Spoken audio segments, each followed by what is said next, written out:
It's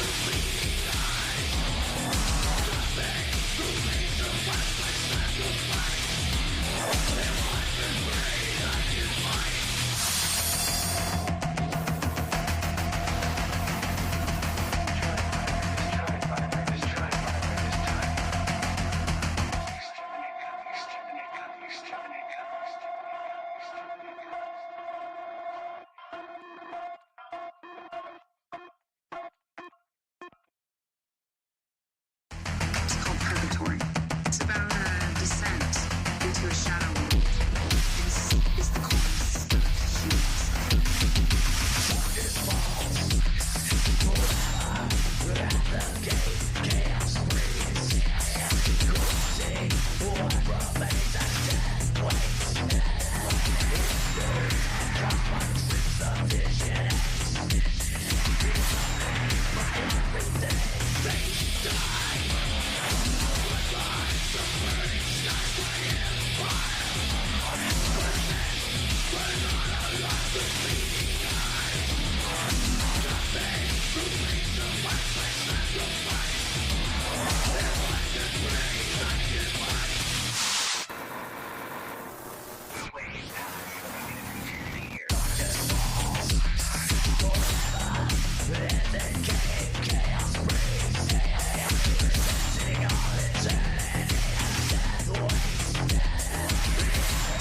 everybody out there in TV land. How are you doing today? Holy moly. What an awesome day. Yeah, I made some chili dogs for the kids. Yeah. Took a little longer than expected. Hot dogs took a little longer to cook. So I apologize for my tardiness. I do apologize. Let's see who we got out here in the chat. We got Rex, Devil Flower, Momentum Comics. Yo, first. Yeah, good to see you. Then we got Ethereal Dragon. Hey, man. Long time. Billy Power Max. What's up? Hey, brother. Oh, yeah. Oh, yeah. I know. What an exciting opening for a draw stream. Yeah. Oh, yeah. Crush the enemies. Hey, if I'm not having fun, you're not having fun. If you're not having fun, I'm not having fun. So give me a second here. I got to navigate on over to the computer thing with the thing that goes with the click and the boom and the click clack and the tick tack. Let's see here. Okay, let me do some typing. Some typorama. Come on in and get some work done. That's right, there we go. Booyah! Link in the chat. Anybody wants to come up work done, show off your stuff. I don't care. We're here to work, man. We're here to work. I'm working on a Neon Revenant promo. Big right here. Her biceps are way too big. I gotta fix that. Biceps aren't that big, and girl biceps definitely aren't that big. So I'm gonna jump right into it. I want to say hello, everybody out there, and thank you for coming to the party. That's right. Get some stuff. The music by Legion Zero, link in the description. Awesome for letting me use his music to bring a little entertainment to y'all.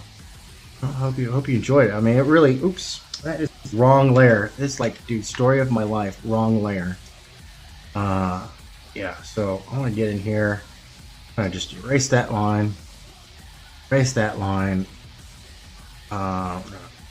Pop that like that, just a little bit. Definitely want, that's the key, you want big muscle to give the appearance of big muscle. Gotta make the joints a little bit smaller, right? Unless you're kind of doing like a Hulk kind of deal, like Hulk or Canadian Shield, one of those. Most of the muscle in the arm is in the tricep. Want this curve to come right there. Flexor is definitely right. Two groups of muscles, pretty much anywhere in the body. Flexors and extensors. Flexors make things contract, so biceps are flexors. Extensors are what makes it extend, and that would be the triceps. Those back arm muscles take up most of the mass. It's interesting, right? So like humans are mechanically designed to push, not pull, which is some wild stuff, dude. That's some weird wild shit. Alright, okay. Awesome right there.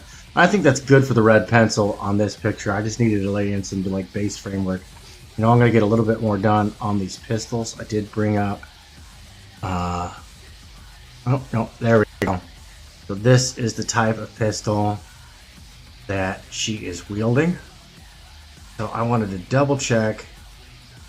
Yeah, 45, Colt 45, AMT, long slide. Now, of course, as a Cyberpunk fan, I love the AMT series. As in Cyberpunk 2020, they have the AMT 2000, which is, your basic starter hand cannon. Your basic starter comes up like that thing, and it goes into that. It is actually a little shorter what I had initially sketched in right there. Let's go ahead. We're gonna pull that closer to where I'm working. I got other stuff going on here too, but not yet. I got a piece I'm working on for Rex. I really need. Oh, and they're longer than I drew. So actually, it comes out like that, and these are gonna go like all the way out, like right there. Get the general boxing. Yeah. Little boxing.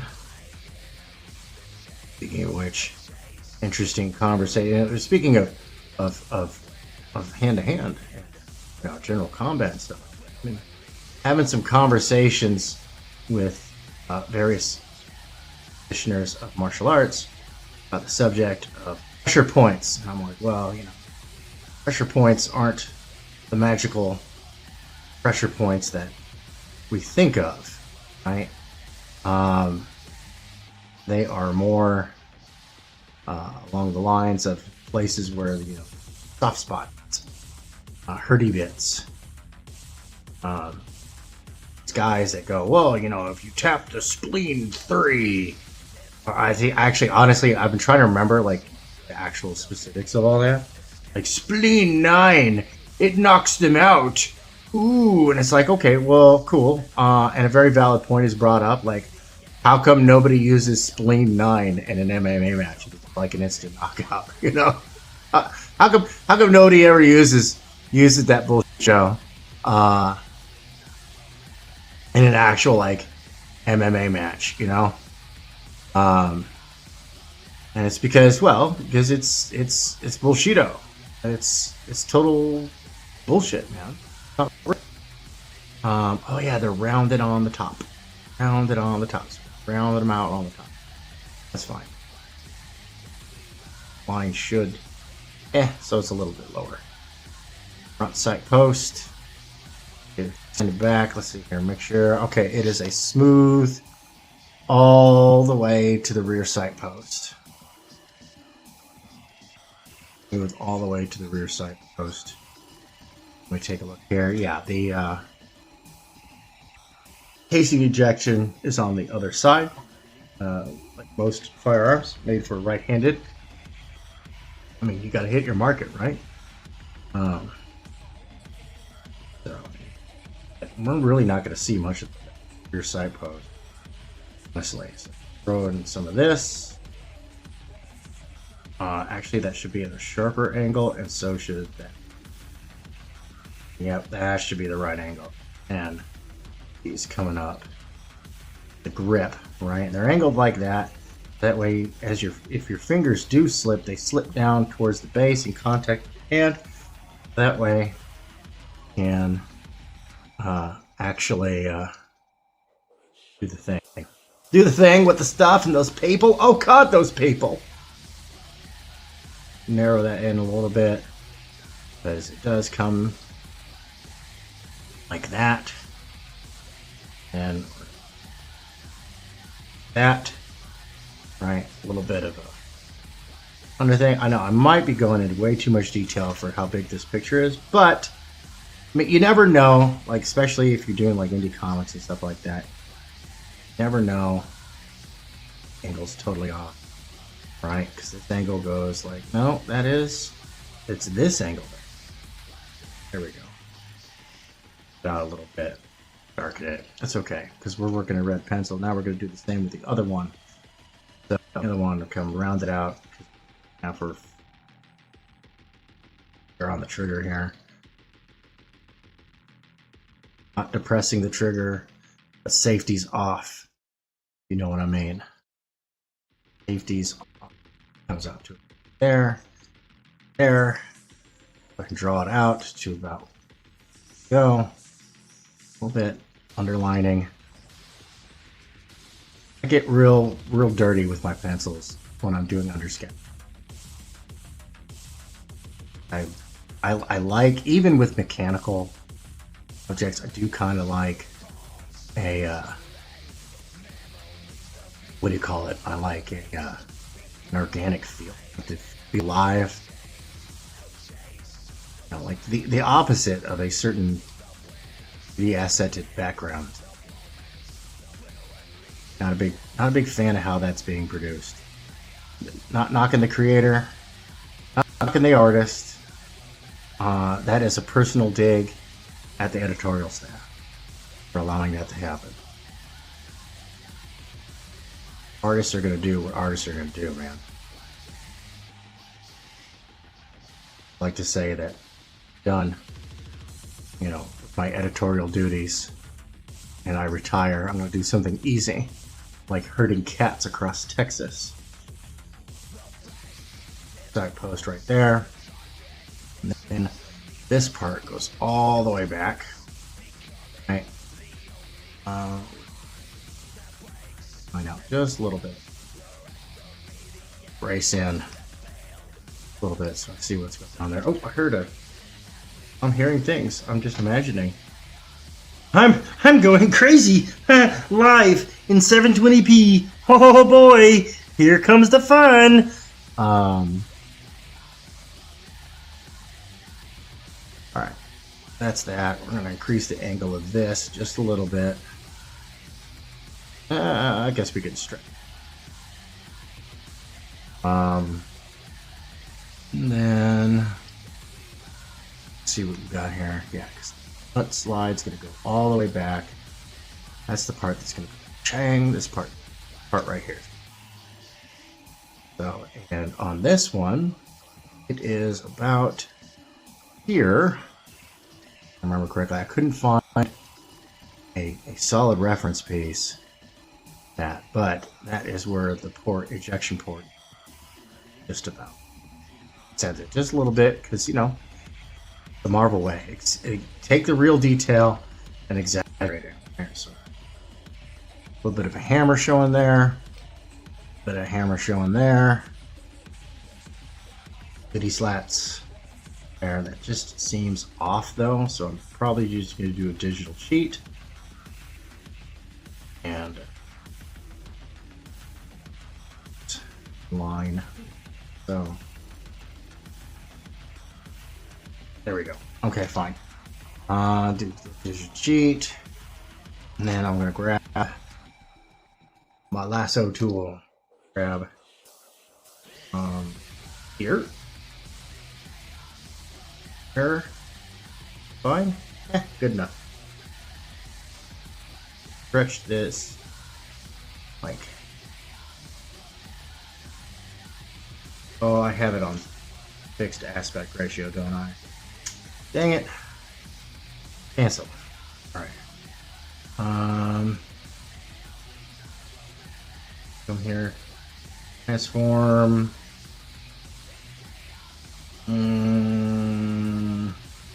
Free transformation. Keep original image, no. Aspect scale ratio. Is it really gonna? No. Okay, cool. Now this one I could do what I want to do. Bring it out a little bit. Whatever. Fill in the blanks. Let me take a look. Nope, that looks like Dookie. Hey, Dookie. Okay. And then, yeah. I'll play with it just a little bit, get it sized to the right place, and I'll fill in the blanks. That one's not out enough, this one's too far. So, we want a little bit of perspective skew on it. It's not perfectly flat. Alright, cool. Deselect, grab that tool, finish some lines.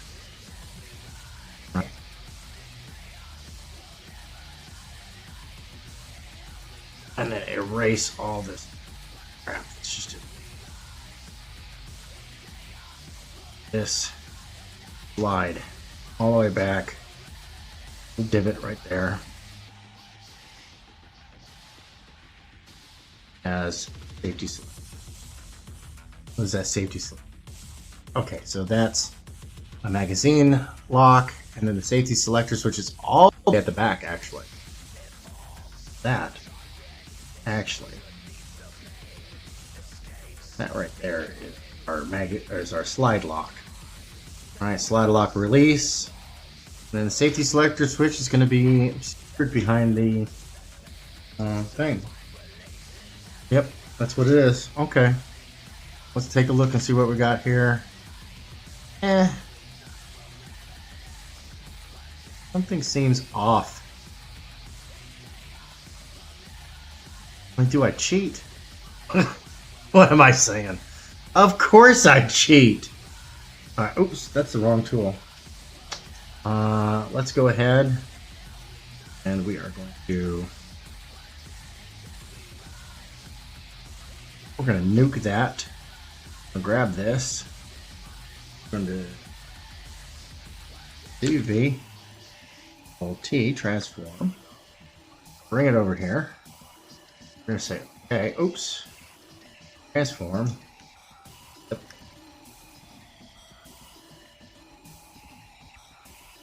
And we're going to go like that. Up just a little bit because the arm is a little more tilted than the other one. I know. Dirty, dirty, soulless cheating. But hey, man. When it comes to commercial art, there is no cheating. There are only results. Plus, the real variance will come in the inking. You know, that's where the life is. So we're going to go ahead and merge that layer down. Go. Go, boop, boop. Yep, we're good. All right. I'm going to reduce the opacity. You know, I'm going to reduce the opacity of stages because this looks better for time lapse. All right, go up to the next pencil layer and get in there. Before I do that, I'm going to try and get some more artists, writers, somebody up here. Somebody's got to be working on a Saturday. Come on, man. You've got a day job. This is where when you're supposed to get busy with it.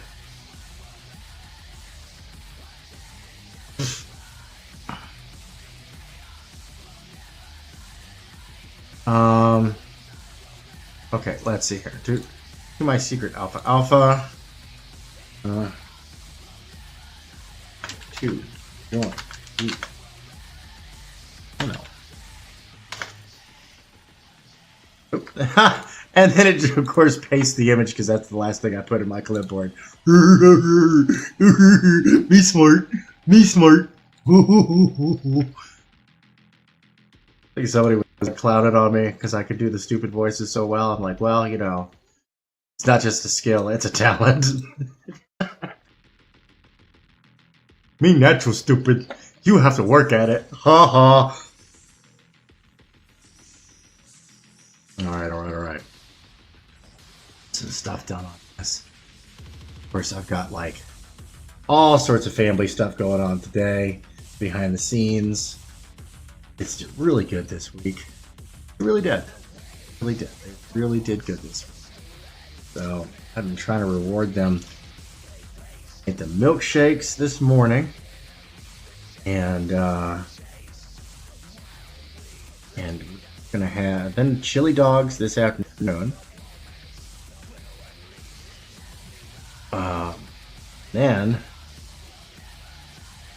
we're gonna have root beer floats. We don't eat a lot of sugar around here, you know? So getting a little funky with the sugar every once in a while. Not gonna hurt anything, you know? A little morale.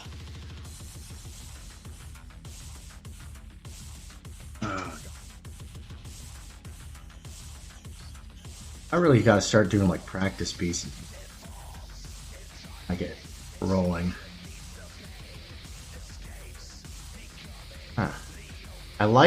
Way I like to work on here is in chunk. And then you know what? Go ahead and zap that. Because you kind of like go ahead and zap in. Let me get a bigger pencil. There we go. Maybe not that. We're gonna put a little energy crackle here. She's got like the powers hooking off here. This Neon Revenant coming out from Rock Hard Comics later this year. I am the lead interior artist on the project.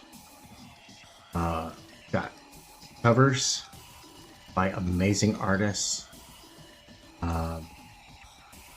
Got Irene I'm not going to try to pronounce her name. Doing a cover. Got Corey Barton on another cover. Absolutely fantastic. I'm not sure.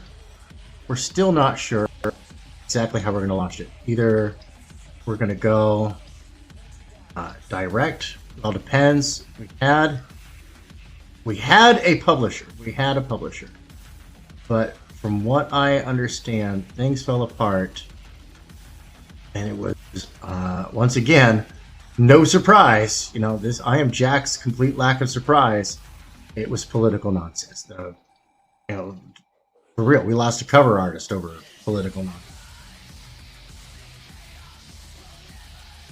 Assumed politics, and we're like, all of you are terrible people. And they had like 2 accounts in the chat, and they left with their primary account but stayed in with the secondary account.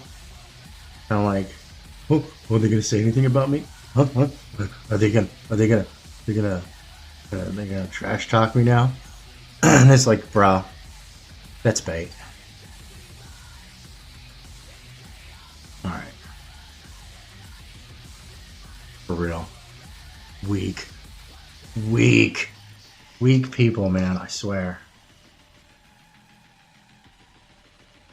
and they are weak. Absolutely. Excuse me. Ooh. Them chili dogs started barking. Chili dogs only bark the moon. I never really read that book. It was just I fill it in a little bit. Gotta go with the curve with the craculature and stuff like that. You gotta go a little Jackson Pollock with it. I mean, for inking, I'm probably like this is really just kind of for reference. Because when it comes down to the digital inking, I'm probably going to use my chunky spray.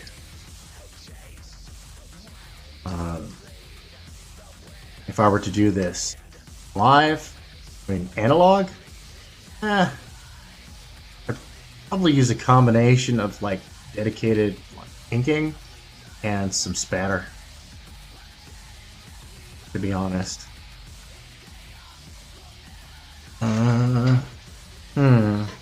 Take a look at that. I'm having reservations how that's going to come out. Maybe if I crackulature some wisps.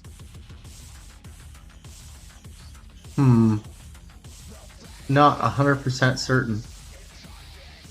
Not 100% certain on that.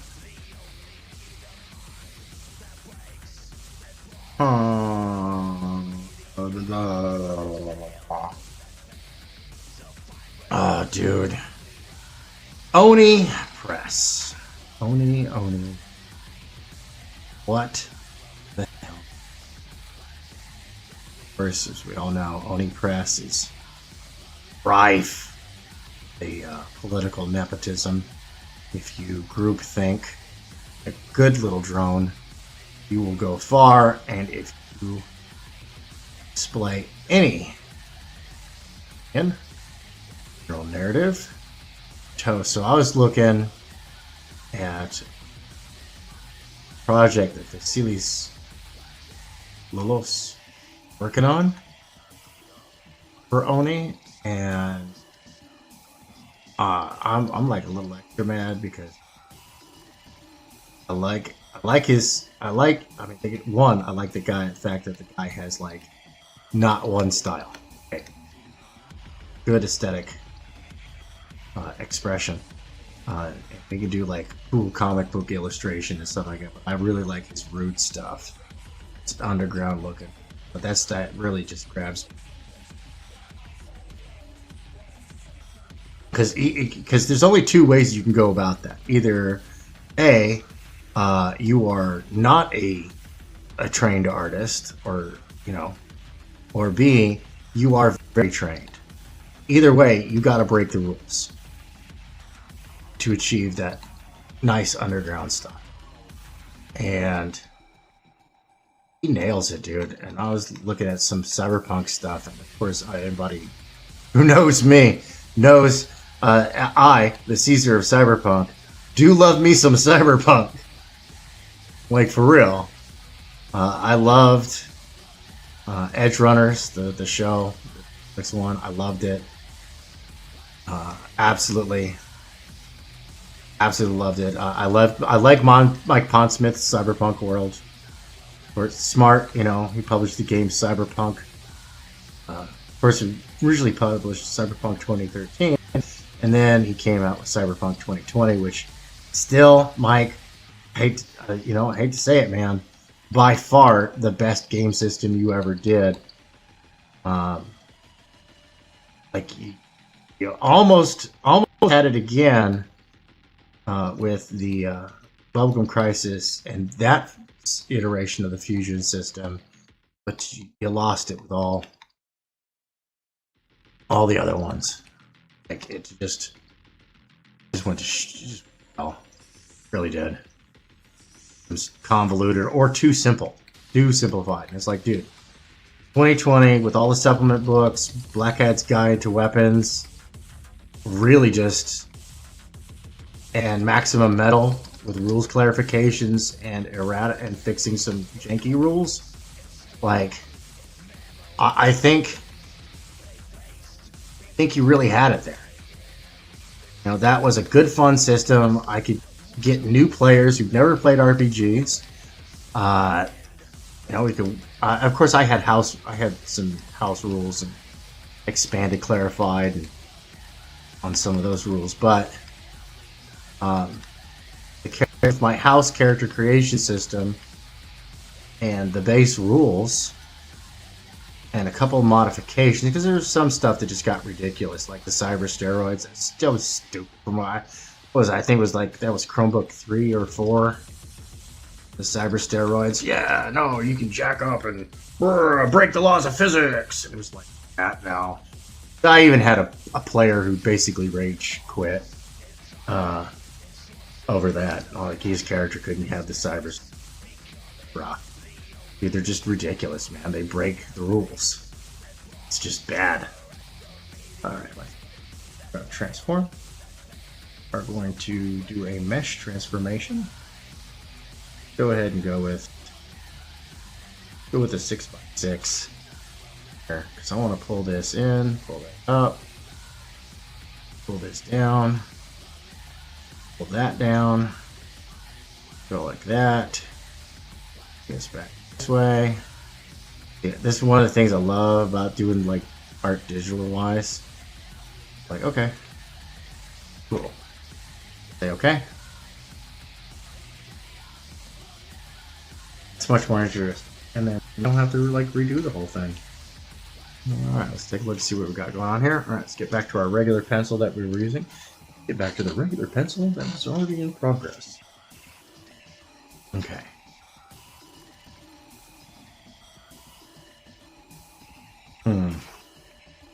Off, man. I don't know. You know what? I'm just gonna have to come back to this one. That's what it is. I'm gonna let it marinate. Sometimes gotta just let it marinate. Alright, this one we are going to edit. Transform. No, edit. Tonal correction. Hue, saturation, luminosity. Hue. Hue, hue, hue, hue, hue. Hue, hue, hue, hue, hue, hue, hue, hue, hue. Hue, hue, hue. Yeah, that joke was for the denizens of jack up the saturation. Back up the saturation. All the way. Very saturated. There we go. Then we can find our red. Oh, picky. Say okay. Good. Okay. Grab my pencil. Now, this is just how I work. I usually have several things going on all at once. Rex sent me that, need that, exactly where we landed. Look, it's a little bit on the pink side, too. Go take a look at our color wheel. Not too bad off. Not bad. Not bad. You know what? I'm going to do another tonal transformation. Let's see here. Tonal correction. Sorry, tonal correction. Oh, my bad. We're going to drop down luminosity, increase the saturation, and yeah, that should get us. All right, we're going to grab this nice deep red spot. Oh, right there. I don't know.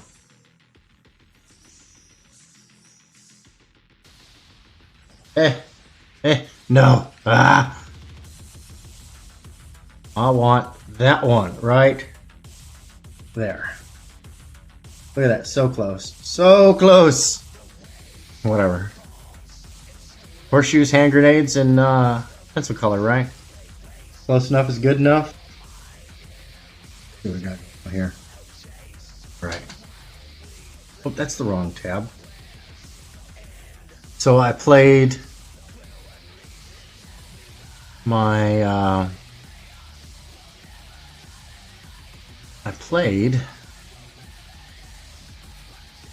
what do you call it? My episode 3 of my Skyrim. Scalpel 21 versus Skyrim. Not really super eventful, this one. This one was kind of more story. Which, you know, it's not bad, but I wanted a little more action. Running low on ammo. Yeah, right now she's running low on ammo. Gosh, this just doesn't sit well with me. Yeah, see, that doesn't. Gotta do the old my thing here. So if I crank the neck like that, right? And then erase stuff. See, this is the thing, and I might just be entirely on the wrong track. Alright, we're gonna let that marinate for a second. Get over to this one. Okay, this one a little simpler. That, tilt it down a little bit. Grab this. Right. Say grab, I mean grab because you'll look it up. This actually looks like, but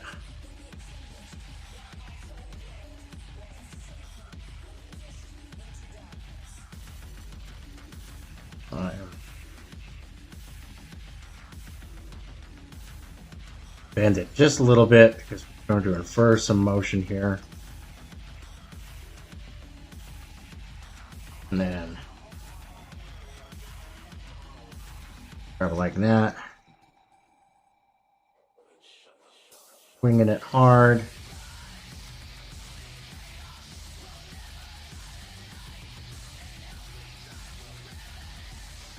This one just kind of getting kind of funky with the cheese whiz there. Stretch that neck out.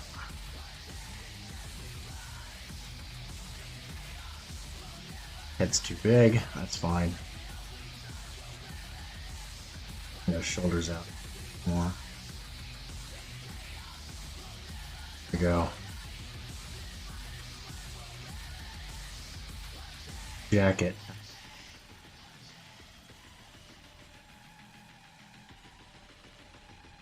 Black coming right across the face.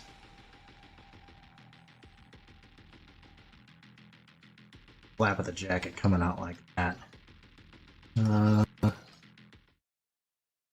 Tiny waist.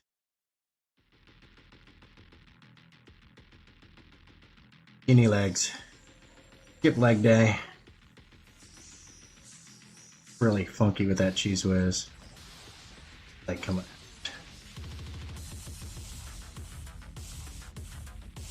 Good shit kicker. Too big, make it small.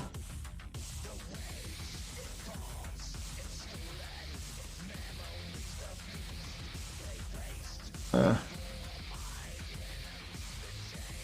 think that's good. All right.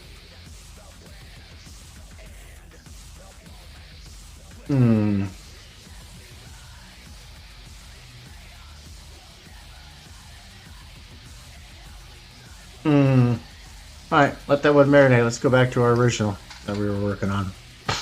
This is how I roll. This is how I roll. Grab ourselves a nice deep gray. Today is leg day. That's right, every day is leg day. Dude, I got a staircase in this house. My house was built over 100 years ago. Like for real. The staircase is nearly at 45 degrees. Every day is leg day. Like for real, not for play. It's leg day. Get here and get this done up. Nope. There goes the Odyssey. Okay. Grab this.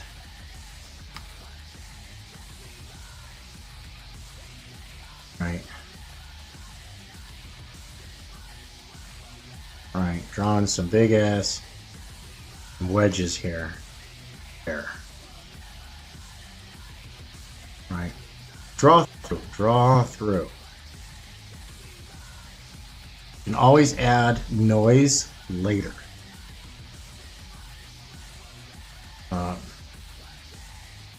Right.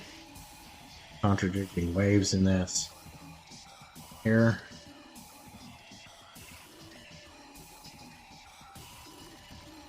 I'm using the wrong size pencil. Finer pencil here. Man, I really miss following some of these artists that I used to, because they get all anti this and anti that, and it's like, dude, real, you're a buzzkill. No joke. Talk about your buzzkill. Zero fun. Not invited to the barbecue. And they're like, well, fine. They didn't really give me do it. And I'm like, okay.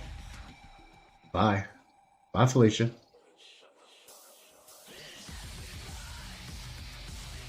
Like, when did people think that drawing comic books was such a serious business? Oh, it's the Netflix deal. That's why. That's what made them think comics was a serious business.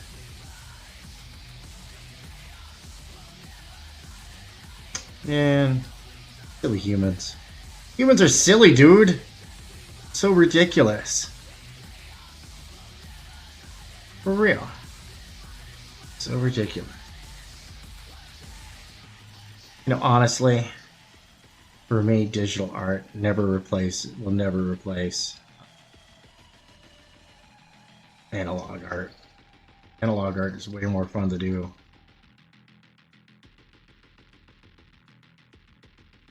I don't have a physical studio set. I did, but funny thing of funny things, my dog ate my webcams.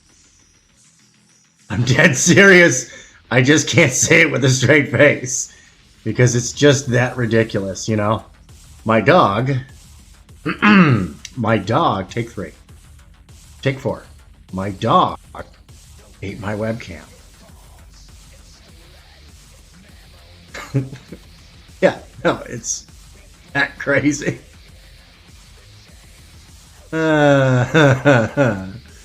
And honestly, with the economy and the situation it's in, unless like I pull in some cash specifically for the purpose of getting a webcam, like honestly, man, it ain't in the budget. She's got kind of I got pointy eyebrows. Getting that.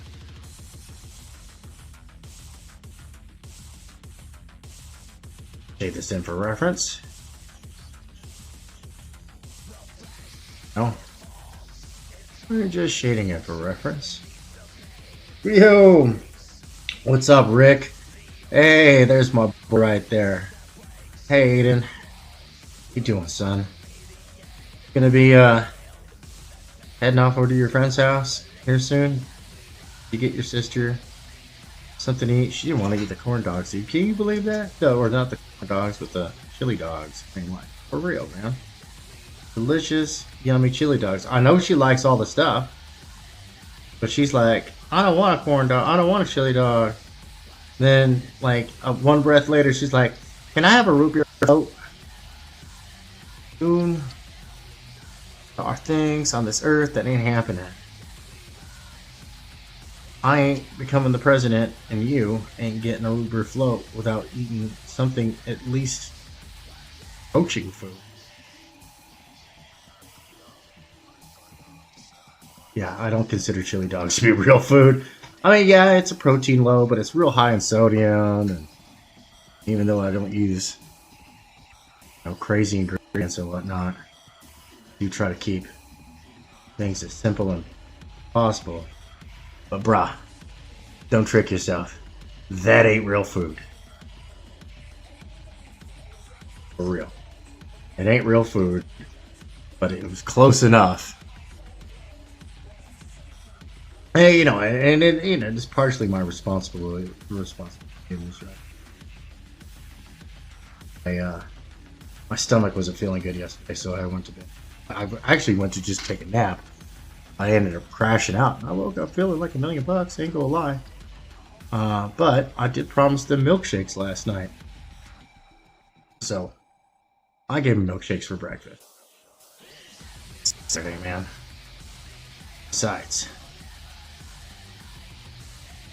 I get them to eat relatively healthy, lots of veggies, good balanced type of nonsense.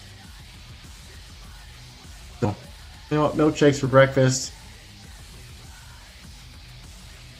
and y'all enjoyed that. Chili dogs for lunch. We're gonna have spaghetti with garlic bites. They like the garlic bites.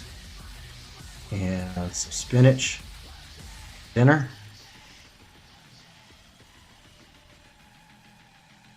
Even though I'm going to largely shade this stuff in, I still like to draw some references to the wrinkling clothes and stuff.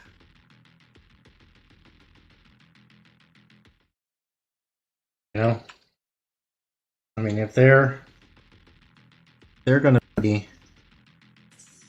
unless like specifically like the characters are wearing like superhero spandex, but even then I don't like drawing like the nude detail, because then it kind of cheapens the exposed areas of skin in a costume.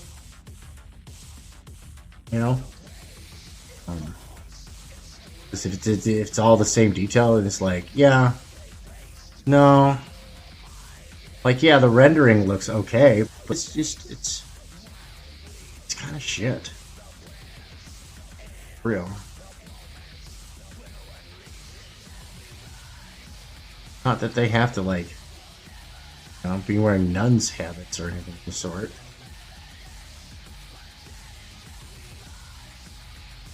What would you say if you saw a nun wearing dirty clothes? You'd say she has a filthy habit.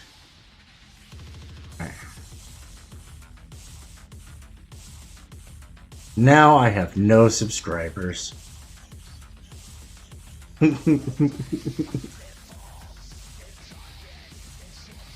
Please. Filled in. Of course, nice little pencil scratches make for a good time lapse. I'm gonna make a new clips channel. I got 2 new clips channels coming out. I'm gonna use this one for live streams since everybody's already familiar with it. But I am going to make 2 new clips channels to upload my stuff. I learned some interesting kind of tips and tricks in regards to that. You know,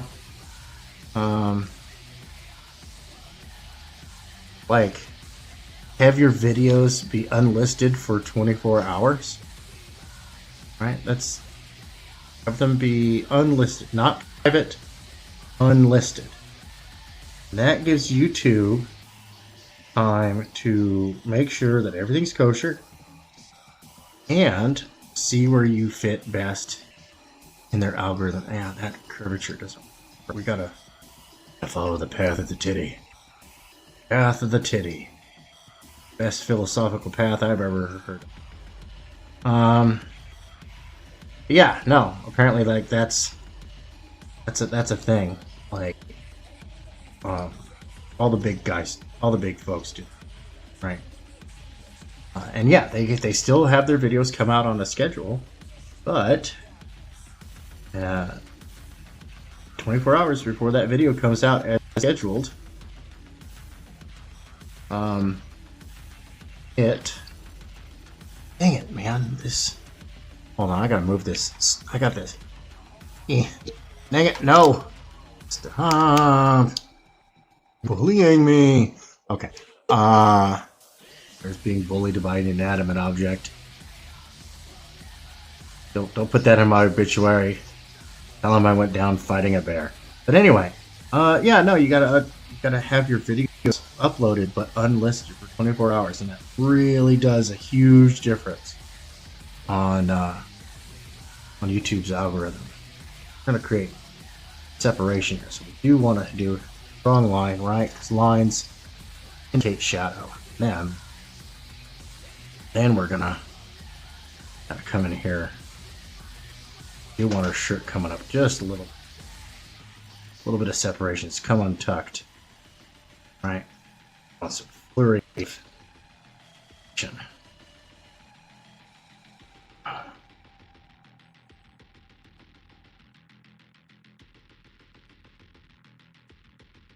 Yeah, no, I learned that. I was like, whoa, good. And special things about shorts. Yeah, they increased the duration in which you could have shorts. But, nope. Don't fall for it. It's a trap. I'm under 40 seconds, apparently. That's where the magic is. You know, kind of like in crowdfunding, the sweet spot is a little bit under 50 bucks for a buy-in price. That's the spot. So put your best tier at that level. I'm like, oh, how can you speak on it? You haven't done any of that. You don't have any viral videos. Like, dude, I'm just passing on information from people who do and have. You know? Like, this is research data. I mean, you know, do you think that people who went to college and then became billionaires from studying business, you think their college professors were ever billionaires? Like, really? For real? Okay. Kind of round this out. This is that large, saying earlier, that large flexor. You want to shrink down the size of the joints a little bit. Emphasize muscle mass, not joint size. The only time you should be concerned about joint size is when you're at a party, man.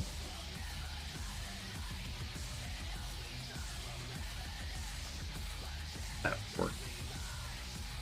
Because there is going to be some shading that comes on there. We're getting there. Although I am going to go have to take... I have to go to the little ferret's room here in a little bit. Go take care of some business.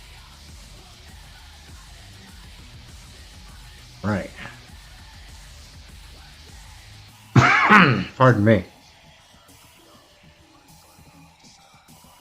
Let's see here. What we got going on, man? What else is going on? There was this campaign I was interested in. And like I like the concept and stuff, but when the campaign went live and I really got to take a look and see what was going on, I was like, yo, dude, this guy's not a hero. He's an anti-villain. And those who don't know, an anti-villain is the bad guy who thinks he's a good guy, who thinks he's doing the good thing. But in reality, they're a piece of shit.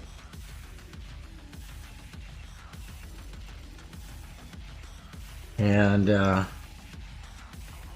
like, dang, man, not interested.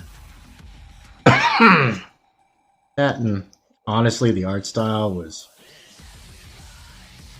really disappointing.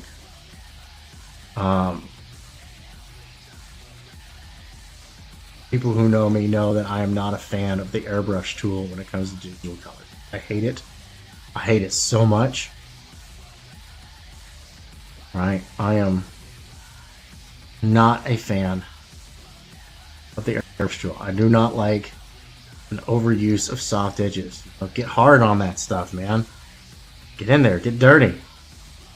Get dirty. Pardon me. Get funky with that cheese whiz. Draw on some fingernails here. You know, I actually have to go check my reference art. I think this character has black fingernail. Keep forgetting. I have fingerless gloves.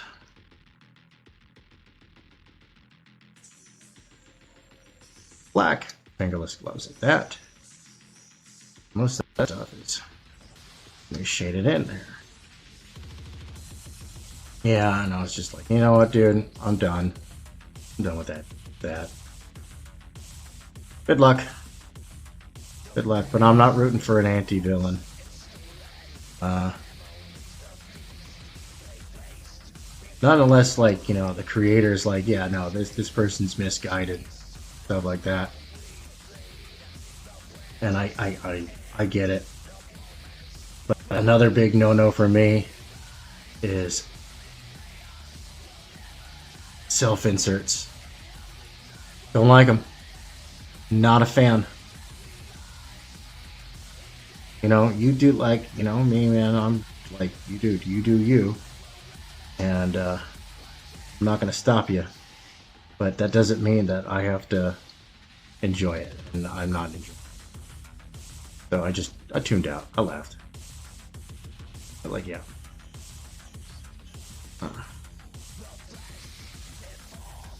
Well, I'm just not even do anything, man.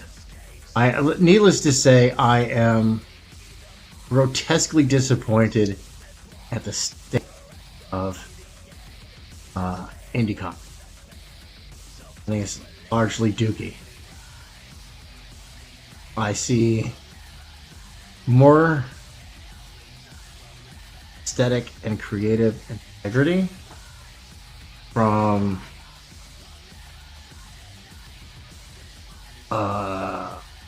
I would say artists, you know, that would not be ready for mainstream than I do from the amazingly skilled professional.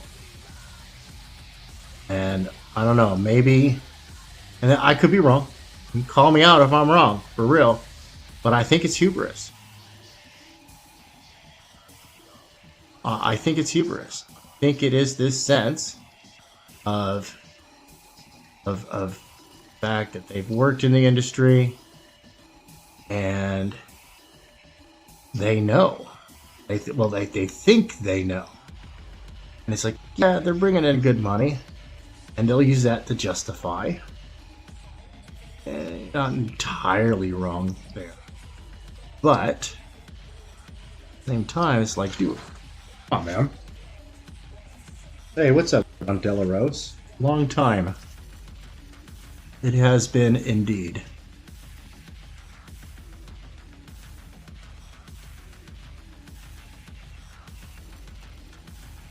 And so, you know, it's like, dude, do you, bro. Good. that's just. God dang it! I forgot to put the slide lock release assembly here. All right. Slide lock release assembly. Go. And there's that, and then the safety catch comes in like that. Not a huge detail, but it's one that if I do not put it in, oh man, of course it's too far forward. I'm a cheat. Cheat. Dirty son of a. For real. Move. That should be right about there. Another advantage of working. That's why I like to do my pencils digitally. I like to. I mean, of course, I like to ink analog, man. I feel like I just have more control over it. Thank you, John. I appreciate that. I appreciate that. Yeah, I kind of took a good part of the last year to get my head out of my ass. For real. Get my head out of my ass. I had, I'd accepted a defeatist attitude. Life just kept slapping me around, and then I would let it. And unacceptable. Unfucking acceptable.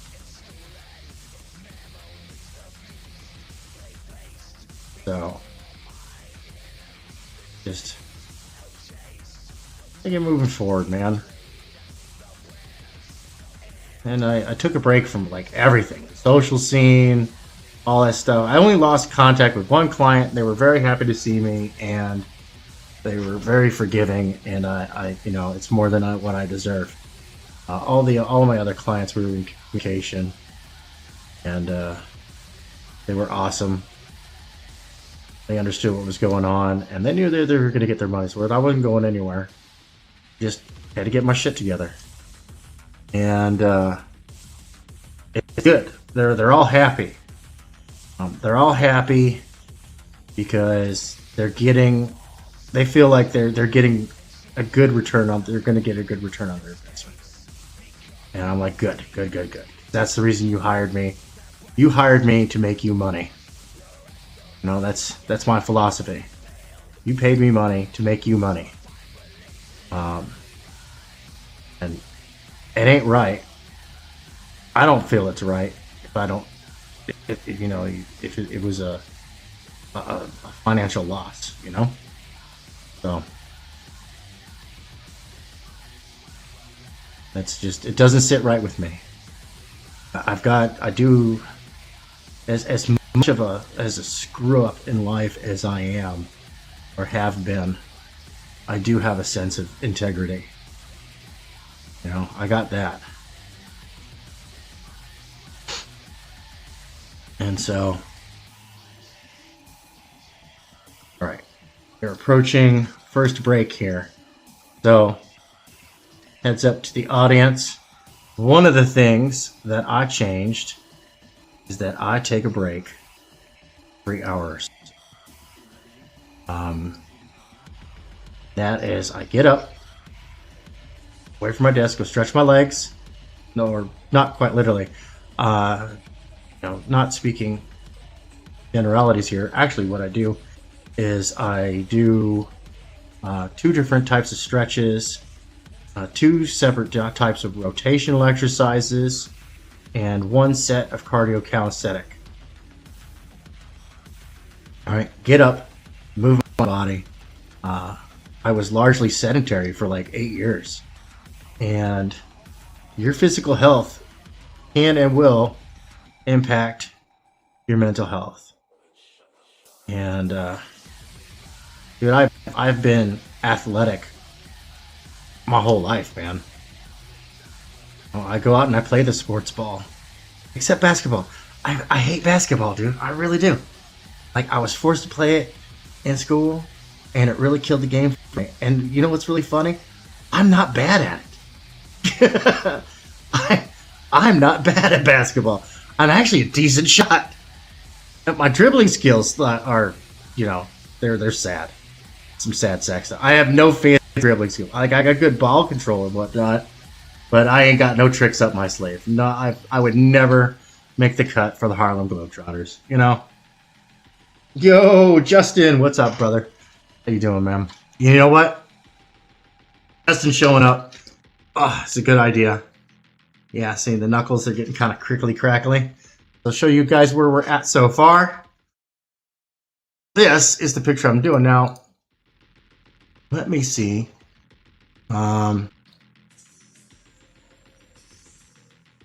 Let's see here if I can. No, that has nothing to do with anything. Let's see here. Is it in the? I think it is in. Hold on. Yeah, Rock Hard Comics folder. Nope. So it is in the Neon Revenant folder. Really gotta get better organized. Oh, there it is. Okay, so this is the picture that I did just kind of as a warm-up. 2 brushes. This one I used 2 brushes from Jimmy Reyes. I used the Chunky Spray and the Kolinsky brush. And the rules were no undoing, no Control Z. Hold on 1 second, we got somebody in the back. Yo, what's up, Rex? How you doing, brother? What's going on? Hold on 1 second. Let me Just sitting Boop. here doing some artwork. Yeah, look at this. See, I love these. I love the fact that you can get funky with the cheese whiz on the Custom made it, yeah. Yeah, no, because this is great. You know, I got a little window to Rex, and if I want to, I can like move them. Hey, look at that! So happy. But yeah, this is the original piece, right? And King Leek really liked it. He's like, dude, we're gonna use this for, we're gonna get it colored. We're gonna use it for promo piece. And I was like, oh God, no. I was like, let me do that good, man. This was just kind of like, this was to force my hand into getting back live streaming and doing art. Right, you know what I mean? Right. Yeah. And so, not black though, you know. right, and so this is the actual like production one that I'm working on. I'm actually doing like type pencils on it, and then I'm going to come in. I'm going to ink it, and then of course I'm going to export it black and white because we do have we do have our man Strange as our project colorist, so it's going off to him. But I do want to color it myself. I think I had him do one piece for me. He's not everybody's flavor, but he works for this project. I haven't seen his work in a while, man. I want to see some more work from him. We've also got like, this is one that I was working, just kind of jumping around to. And then there's something going on over here. I'm gonna be having fun with it. I just kind of did some loosey goosey. Get all loosey goosey. Gosh, tickles my bunghole. Oh yeah. So, speaking of which, Cy Marco. Oh yeah, you need reference for him, right? Because here's my thought. Right, is let me grab something I can point with. No, that's not a good point. Here we go. Here's a good pointer. So I was thinking, like, we got him, right, and we have the focus, his focus over here on like this third.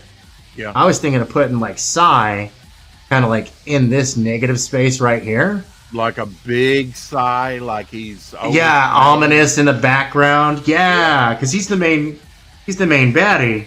Right. Right, and then I don't know, maybe fill in with some goons or something like that. But because you were like, this is going to be back cover, and I was like, you know what? If it's going to be back cover, why not just make it like legit, like a cover piece? Right, so that way they can look at the back of the book. When they flip over to the back of the book, they have that primary cover that communicates what's inside this book. And then when they look at the back of the book, that's got, and I was going to leave like empty space so that way you could put your copy. Right, leave a little bit of negative space. So you can flavor it with some copy, and but put Cy here, and then have room for like a Devil Flyer logo right here or something like that, like just the logo maybe or something, room for copy here, and of course, maybe room for barcode right here or something like that. Whatever you want to do. QR code, whatever your flavor is, but give you the space to do so, but without interfering within the connection between Psy and Devil Flyer. Right there. Yeah. Good to me. And kind of tease them in, because like I was just saying, the reason why y'all you guys hire, people hire me to make them money. And I would be remiss if I didn't step in and say, well, I have an idea. Well, I mean, yes, that's always, but that wasn't primary on my mind. When I ask you to do things, it's like I want Take Fair to make me money, but hey, but that's my job. That's my job, right? Yeah, just that's make my it look job. good, man. Right, make it look good, but like I want to make sure that this is gonna net you. I want you to get more fans. I want you to get more money. I want you to sell more copies. I want you to move more pages. Yeah. We're going to be on Red Valkyrie the 8th doing a momentum makeover of the campaign and new art drop of, with Tank Ferret artwork and some new artwork out of me and new Jimmy Reyes cover finally revealed after all this time with colors by Dillard. It'll be a virgin cover. So we'll let the artwork speak for itself. I think people will really dig it. I think they'll enjoy the colors on it a few days ago. We'll have a new trading card set, nine card trading card set with 18 characters, double-sided printed, with different characters. So you get 18 characters in the first set. Sticker book after the Marvel Value stamp book will be offered. And then also, what's the other thing? The art of Devil Flyer, with the artwork from various artists that work on the thing. A lot of my artwork in that thing. Yeah. No, dude, it's gonna be great. Yeah. It's gonna be great, dude. New stretch goal, the next stretch goal, you're gonna get a 6am sticker and 2 trading cards. And you'll get a 6am sticker if you back the other 2 books. Dude, that's awesome. The sticker book will have a special 6am section in it. See, that's fun, man. I like fun. Yeah. I like fun. Based on the Marvel Value stamp book, from back in the 70s. Yeah, make it fun, man. But the card you want to get is, if you back the Ash Can or you back the current campaign, it's like, and the Ash Can's over on Indiegogo still, and ready to ship out. You get 2 trading cards, 2 magnets, 3 bookmarks. What else you want? All right. What else do you want? You get the Devil Flyer fan club card. That's what you want to get because that entitles you to free stuff from now on from Momentum Comics, and only with the past Ash Can campaign and this campaign. So if you don't back this one, you don't get a fan club card that entitles you to free random stuff sent to you. I want to do a 3D printed decoder ring at some point. That would be cool. It no cost to you. We'll just randomly send you stuff because you're a charter member. Whether you back this project and don't back the next book, you're still going to get free stuff. What do you want? You get the drawn interior. You get a chapter, maybe 2 chapters written about your character. Hey Rex, I gotta use the little ferrets room. You want to take the helm here for a minute? Oh sure, yeah. Alrighty. What's up, Bone? Good to see you. Yeah, no, it's all good. Free head sketches. You can get a character like this sent to you free for back in the book. Everybody gets a 4x6 110. So good. I've been doing stuff in color recently. Just completed this one. New character. That guy's a new character. Chameleon guy here is a new character. Trying to develop some new characters, keep it fun. This guy, Melty guy, he's new. I'll keep some in black and white. I've done 2 of him in color. There was the first one. The second one here. He may be in the next, I may have to use him here pretty soon. This is one I'm working on, which is, I've got to put in the white highlights for his glasses, and he's the director. He'll be featured on the back of the wraparound Jimmy Reyes cover. Made it work. Doing some color stuff, working on some light reactive stuff for dark light, colors, and trying my hand at that. These are some of the villains from 43. This character is going to be interesting. He sends you into a psychedelic trip. Hey, Bone.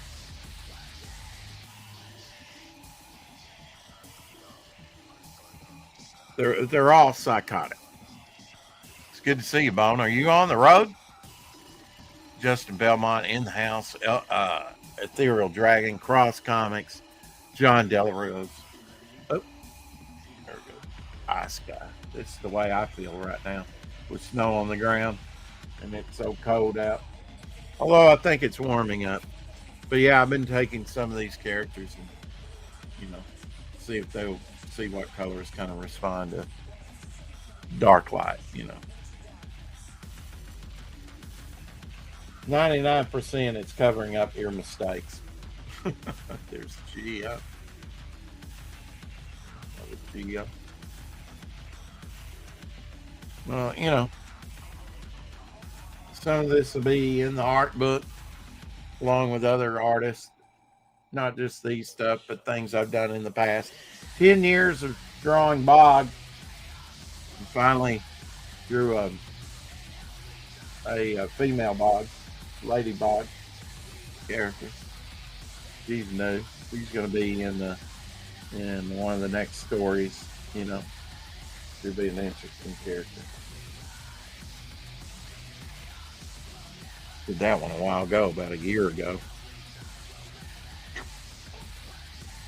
10 years of drawing Bog. Created him back in 2015. Hit the anniversary February 5th. 15th, rather.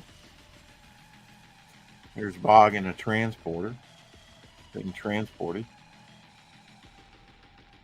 Different looks for Bog.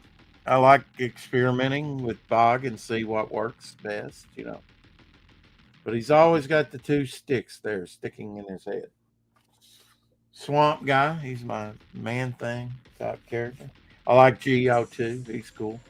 Rock Guy, he'll play a big part. He and Devil Flyer have a, here's a zombie character of mine.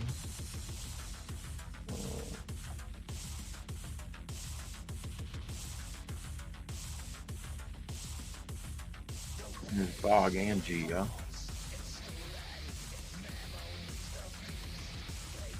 So yeah, I've been busy. Still got some blanks here.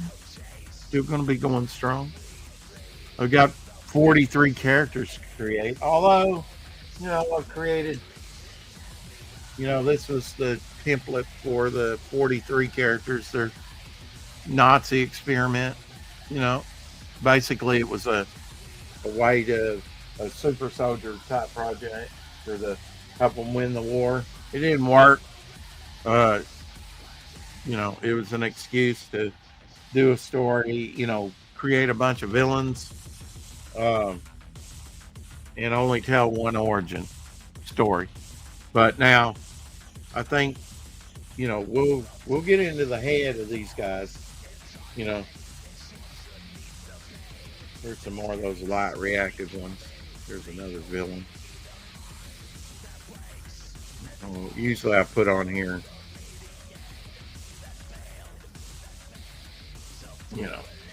what they are. The Killer Clown, I need to work on my clowns, but I hate clowns, basically. Geo. Experimenting with color. Didn't much like this one here, but I like some of my camera doesn't do the magentas justice. They turn purple.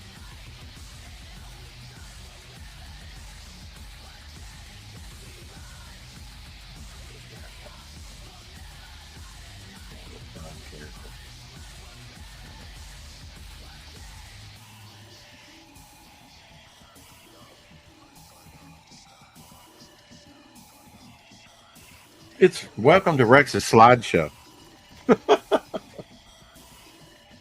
So yeah, been working on that. You know, we'll have available some bookmarks up on the campaign, some exclusive. You know, we're putting it together right now. What's gonna happen? We've done some bookmarks in the past,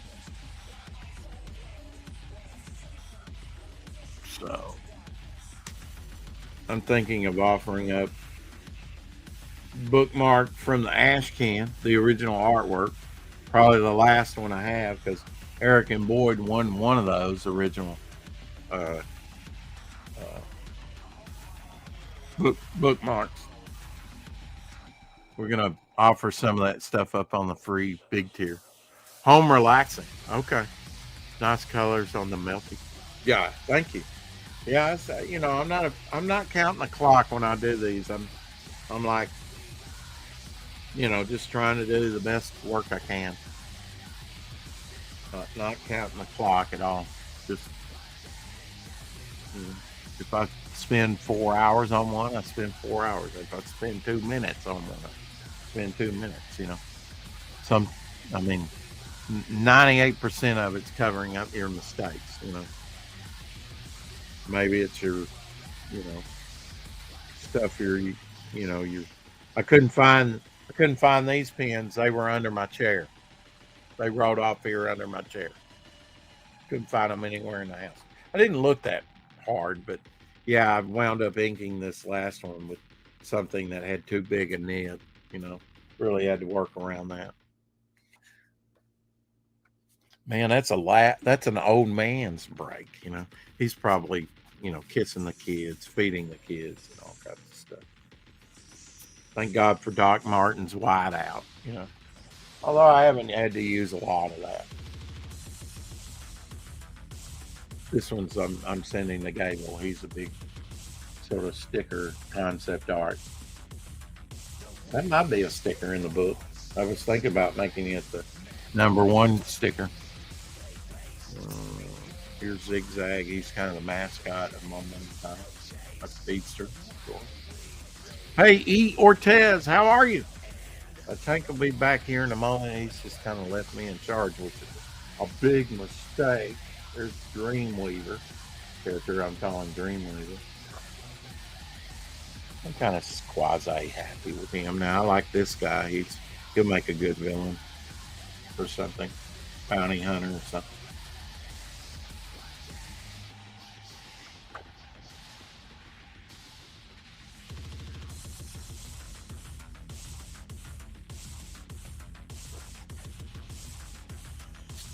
Here was kind of a redesign of a character I call Modern Day Mummy.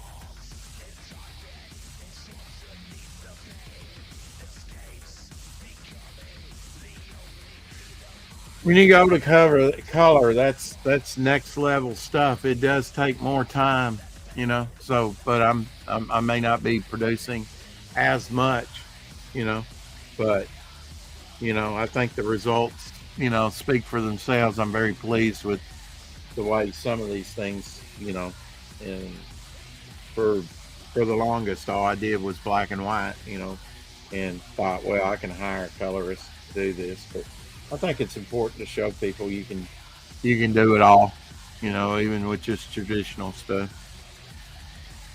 So here's a fog, and I hate my lettering. I decided big space here, so put his name there. But having fun. This one actually, I was like, what What if Jack Kirby drew Bog? What would it look like? You know, that's what I came up with. What kind of markers do you use? I'm using Azure from Walmart, and I'm using this set here, illustration marker set from 5 and Below, and they are alcohol markers.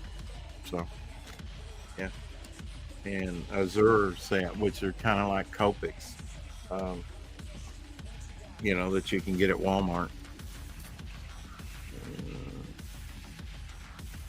Need to finish the director there. Put some white highlights on it. And what I really need to do is find the cap to this that rode into the floor before it dries out. Hate that when that happens. Right now, I feel like I need to be just doing pencil work and inking where it comes to life, I think, with the line weights and everything. But colors kind of send it to different dimensions, you know. But please, with those, they just take so much time. This is a computer program that's going to show up called Lion's Share. That will be in the Inner Man story on the next book, on the Devil Flyer Zero. I've already got a large script written for Inner Man. John Dillard's doing the 2-page Inner Man introductory story on this issue. Got some blanks here. Maybe I'll work on a few more,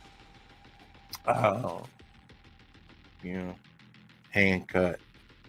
These are on comic book board. Old comic book boards, you know. To do the moon there, that's actually a sticker I stuck on there, a round sticker I had.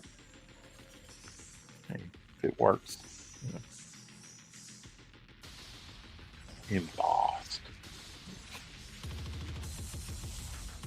Some of these, I did this in January 23. You know, some of them are quite old. I've been doing these for a while, way before the campaign, and was doing stuff like the head sketches on just 3x5 cards, or 3x5 or larger cards. I went to a larger size, and then I also have a pad here that's same weight, I think 110 weight. That's a little bit larger, you know, just a little bit larger for larger developmental stuff that I bought. But I do have a pad for that. I think I started one piece. And, you know, working small, I can get a lot more done. There's no telling what I'll find here in this pile of stuff. But yeah, I would just work on cards like that, you know, which is great for notes. You know, mine, you know, cheap stuff, but it's not archival. So we went, you know, I'd like to do some patches, you know. I'd love to do some, you know, maybe on the next campaign we'll do some patches. That's on my short list. I'm slowly ticking on virgin cover. Okay. Sketch cover. Okay. Stickers. Okay. Trading cards. Okay. Magnets. Okay. Bookmarks. Okay. You know, slowly getting that bucket list smaller and smaller and smaller. The evolution of Bog in sketch cover and sketch cards. Yeah. Now, sketch cards, you're talking like actual original artwork, right?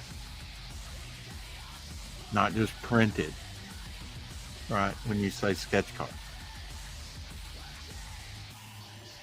You know, I'm still working on his origin, really. You know, I've had different origins for him. You know, I think I hate when you automatically go into an origin story sometimes. You know, I don't think they should have ever really told the origin of Wolverine. Nope. It kind of took the mystery from the character. Hey, Tank. Hey, I'm back. Do a slide. Sorry I took so long. I got sucked into a business phone call. Made. Oh, yeah. Yeah, well, that'll be in the art book. That'll be in the art book. You know. Yeah, we'll have a bog section where it's nothing but bog. You know, a geo section where there's nothing but geo. All right. And we'll have other artists' artwork too, like Tank Ferret's art, maybe in the art book. The art book of the, what'd you call it? The momentous Oh man, Devil Flyer. what was it? The art of Devil It was Flyer momentous. What was it? Moment. I've got it written down. Yeah, I'm glad you did, because sometimes I just have a flash in the pan, and it's a good idea, right? And that's why I normally keep a notebook right next to my computer. Sure, Ethan's got Cyberfrog, but I've got, let me whatever. Let me embiggen you here. Nope, that's the button. Haha! I knew I could do this. Yeah, I just got off the phone with King Leak, man. Okay. Yeah. Yeah. We're our previous. Meanwhile, back at the ranch. Right, our previous publisher, we had a falling out with before contracts were finalized. Yeah, previous, right? Yeah, I think sketch cards. They decided to play politics. Like, they really did. They decided to play politics. I never got this to Ethan, but this was to be a birthday present to Ethan. Just a card, birthday card. Oh yeah. I was going to draw my characters in there. So. Oh hell yeah, dude! I just never have finished it. There's always another birthday. It's been going like 3 years. So you could be like, happy nth birthdays. Yeah. Yeah. Sorry for missing so many. Right. I don't know. I think you'd get it. I think you'd get a kick out of it. It is what it is. It is what it is. It is what it is. And you rising. And that's stuck in my head. Have you ever thought that we were living our life vicariously on, the internet? Maybe. I've been on from time to time kick too before. I never did finish this Alien. Let me see what you got going on there. Oh, I missed it. You gotta be quick. Can you bring it back? You gotta be kung fu. No, I'm not bringing it. I know. Oh, cute. Foreplay. You gotta tease. That's it. You go small. Okay. We have fun here, folks. I told you my new Hot Wheels display, Queen Mika, like that. It's like, where'd you go? That stuff's cool. Yeah. Yeah. I need to finish this one for Fun My Comic, where Bog's reading the book or something. Mm-hmm. I don't know. I need to finish something like that. Stick it up. Whoa. Man, dude, my pen tool and ooh, now this is going to be one of the stretch goals right there. Apex Comics, Sea Demon, drawn by him, inked by me with a little spot coloring, a little Kirby crackle, along with an Omer Glitch Bog trading card. Ooh. And a 6 a.m. Bog sticker. That's our next stretch goal. Dude, Omer Glitch is one of those artists, man, that has really been leveling up, dude, for real. Yeah. Like, he has been Excuse me. He has been doing of the leveling up. Now I'm going to get some official, cards made up, like sketch cards, like Alterna had, to draw on. I'll have these out and up on the campaign, hopefully, by go time. Hopefully. Aim for the center. Aim for the center of your camera. I got you on a little circle next to the drawing thing so that we've got plenty of room for both. Yeah. Because I like to show stuff. I'm as bad as Dave about that. Hey, man. I ain't knocking it. We're up here working. This is what we do. Yeah. We're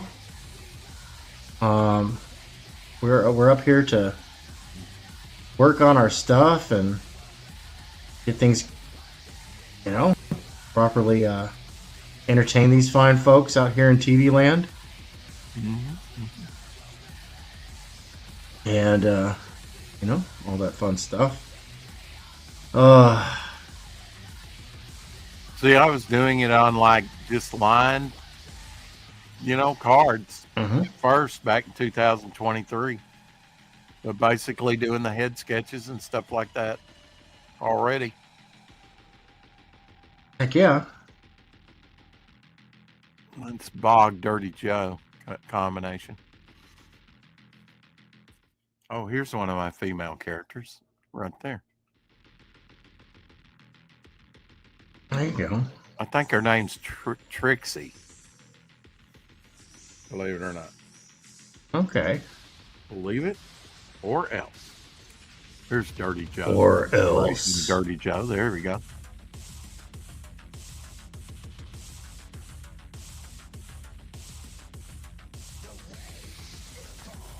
Hopefully, I'm leveling up in all this, Tank. You have been, man. No, I'm watching you level up with each new picture because, like, you're getting the work in. Another dimension for sure. Well, yeah. Plus, you know, it's the practice under pressure to produce commercial goods, right? I had figured it out. I believe in not being married and living a stress-free life. Well, now one of these days I'm going to do bog scented, you know. That one cracks me up, man. Yeah, bog scented stuff, and it just smells like bog water. Dang it! I totally forgot my tea. I was like, my mouth is dry. I need some thirst. You know, I'll just show my Cyberfrog keychain. There you go. I'll be right back. I'm gonna go grab myself my tea, man. You gotta have the tea. It's gotta be sweet. Unsweetened tea. Ugh. Hope everybody's having a good weekend. I know I am. Maybe I need to get back to doing some of the parchment, you know, parchment cards. I don't know.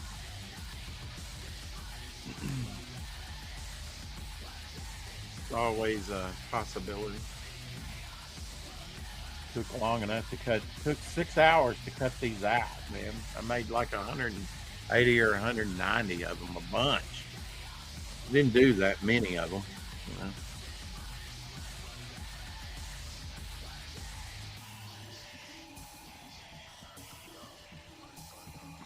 Bog. You like bog, Bone? Are you a bog lover?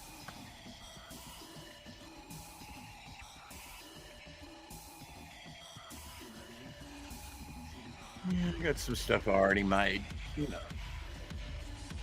I don't know if I'd offer it all up, you know, in a book, but I'd pick from the best and leave the rest, you know. Good to see the evolution of a character, though. And, person art style change.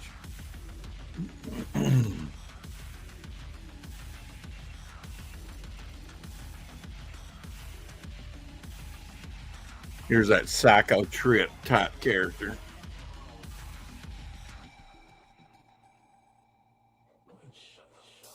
On the sketch card.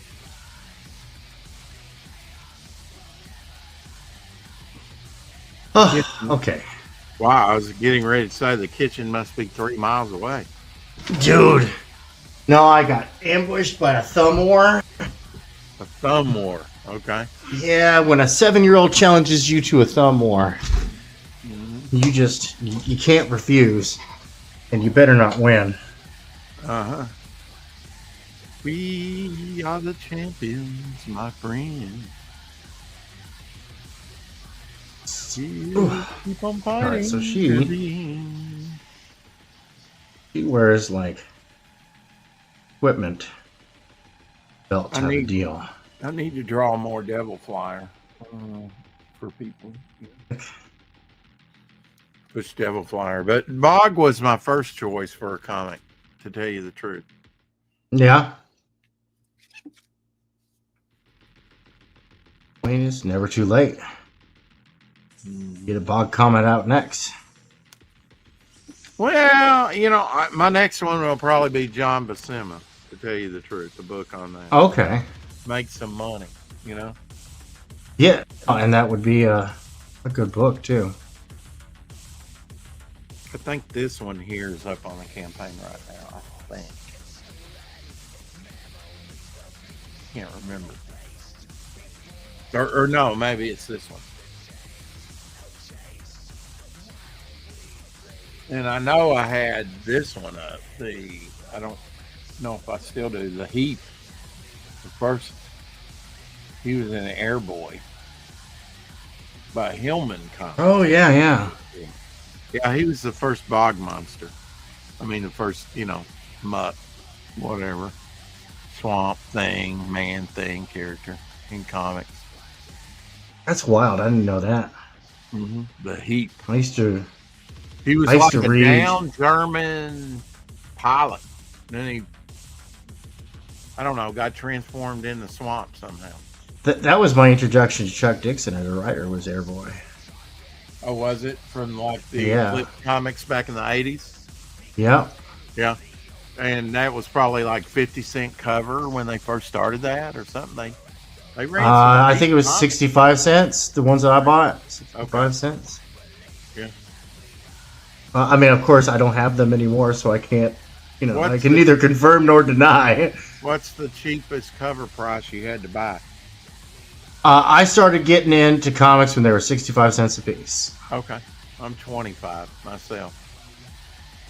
But then they quickly changed to 30, and then they quickly changed to 35, and then 40, and et cetera, et cetera.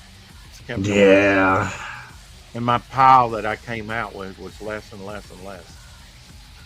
Right? Well, it is what it is, man. Well, I'm going to take a break and find the cap to this, which fell on the floor before it dries out. And No, go right ahead, man. see you over on the 4 o'clock shadow, maybe. Roger that. I'll see you in 2 hours over on the 4 o'clock shadow. Thank you for stopping by, Rex, and sharing some of your cool stuff, man. Always good to see you. Daily show, folks. Check it out. That's right. Daily show. Do I have a wrench with you? Let me see. You should. Let me double check. Yep, I'm you have drop a a wrench. link. Well, that's the StreamYard link. Might want to. It probably goes to the Rex Hex and Apex show or something. No, it probably goes to the 4 o'clock shadow actually today. So if anybody wants to get in on that, Oh, there you go. Exclusive invite. Always, drop the dead weight. Let's see. All right. Man, in the past, that would have been a dangerous proposition with all the trolls I used to have around here. I can always, I'm a mod. I can always delete that or report myself. That's right. Report yourself. Why would I want to do that? That's a crazy craziness. Crazy talk.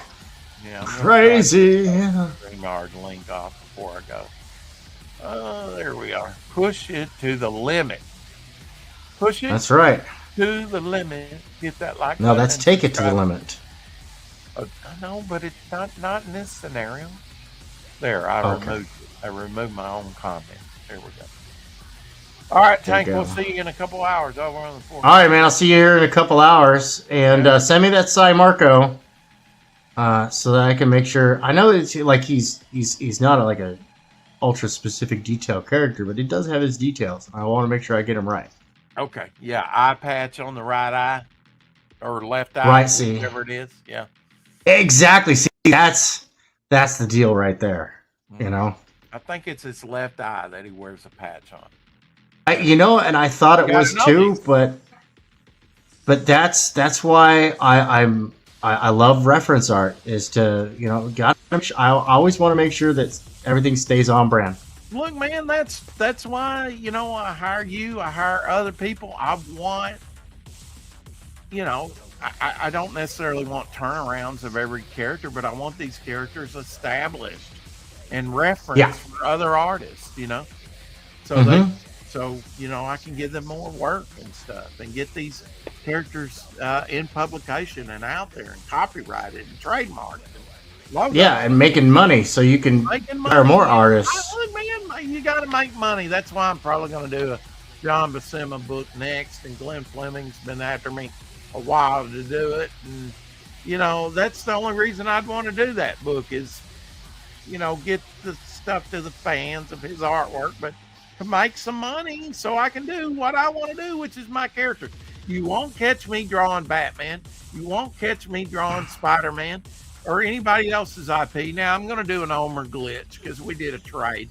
I'm going to draw his character. That's different. Nice. And there's a few, if you said, hey, I want you to try your hand at this female character, of mine, I'd probably say no because I don't draw a lot of females. But and that's like, I actually charge double the regular rate to draw mainstream characters. Do you really? Okay. I do. Yeah. Well, I mean, I like Homer. If somebody wanted a Spider-Man or Batman or something like that, no, you're paying double the rate. Why? See, Homer draws stuff all the time, and I'm like, why don't you put that energy into your own IP? Or coming up with something new that will be the next Ninja Turtles. Then you'll be on Easy Street, and you'll be able to... Well, dude, like Elliot Rodriguez's latest Ninja Turtle pick. Did you see that? You saw that one, haven't you, over on X? Dude. Who drew it? Elliot Rodriguez. Oh, he's an artist I've had my eye on for a while, man. This is a guy who's gonna do big things someday. I think it was not too long ago we had Elliot on the show, actually. Yeah, we had him on, and he had this Ninja Turtle pick. He's like, I've been thinking of doing like a fanfic, and I'm like, that's a great way to promote yourself. If you want to do that, but yeah, put that same energy into your own stuff. Exactly. I mean, look, I'm in my own headspace. If I want to be in Spider-Man, I'll read Spider-Man, but I don't want to, or whatever. I mean, even now, I don't read a lot of comics, unfortunately, because I'm like wanting to be wholly original, and I have to distance myself. I don't want to be unduly influenced, Yeah. I just want to be as original as I can be, and you have to work at that, Right. No, you do. If you're cramming your mind full of Batman and other things like that, then when you go to create, I feel like that has an undue influence on you, even on a subconscious level. And I feel like some of my creations that are on a subconscious level, you can say, oh, that looks like, well, it may be, but it's my iteration. And I probably wouldn't have come up with that, if I tried, half the battle is, to me, is paring away all the dross and being able to tap into your own originality and own creativity. And unfortunately, you're not going to get that looking at other people's stuff most of the time. A little bit's okay, but you got to get in your own headspace and do your own thing. Mm-hmm. And basically, that's all I want to do. But for money's sake, I'll do this John Buscema book probably next, and get because I know there's some fans out there, and I've got original artwork. Elsie's got original artwork. He's going to be working on the book with me, along with Glenn Fleming, and we'll Plus, a good study. I do love a good art study book. And I'm hoping a lot of other people do too. I mean, if I can get semi-rich, and it kick, if I could have, say, a $10,000 campaign, it changed my life, as far as, kicking the Momentum universe off, So. We come back to that whole thing of fair use, analysis and transformative, and analysis is total. That's fair game. It is. And, if I've got to use what you have. I mean, I've traded original artwork, by known artists to get covers done. I did that with the Jimmy Reyes cover that's going to be revealed. I traded in a couple John Buscemas, so originals. So, what's that worth? At least, $500 at least on resale. Yeah. And that's low. That's really low. Too low for the work. I mean, Conan pages. Come on, man. 7 sort of Conan pages. Yeah, no, for real. You know, but to me, getting my own IP out there is, you know, more important to me than Conan ever was. No, I dig on that. Use what you All got, right. man. You know, so if I've got some original stuff in my collection, you know, that I can share with the world and they dig on it too, and hopefully buy into, you know, get it in Barnes and Noble and whatnot. You know, I'll probably have Critical Blast fulfill that campaign as well. You know, because I think Smart. he automatically does that. I think he's planning on automatically doing that with Devil Flyer since he's doing that. So, you know, putting a barcode on it and, you know, getting it out on Amazon and See, that's nice, man. Barnes and Noble and stuff like that. I think he does that with every book that he fulfills. I think. I'm not sure. We had him on recently and he said something about that. My ears kind of perked up, but you know, when you're hosting a show, you're kind of, I need to go back and watch my own shows. Anyway, gonna get out of here. All right, later, brother. And I'll see you later. Are you you got a link to your channel down there in the chat. Everybody go check it out. Go subscribe every day, 4 p.m. Central, 5 p.m. Eastern. Always something new going on over there, too. I love it. Yeah, yesterday we looked at toys. Mm-hmm. Nothing but toys, you know, because we don't. Man, that was cool, man. That was a trip it down reminded me, memory lane, wasn't it? Yeah. dude. It reminded me of what an awesome childhood I actually had.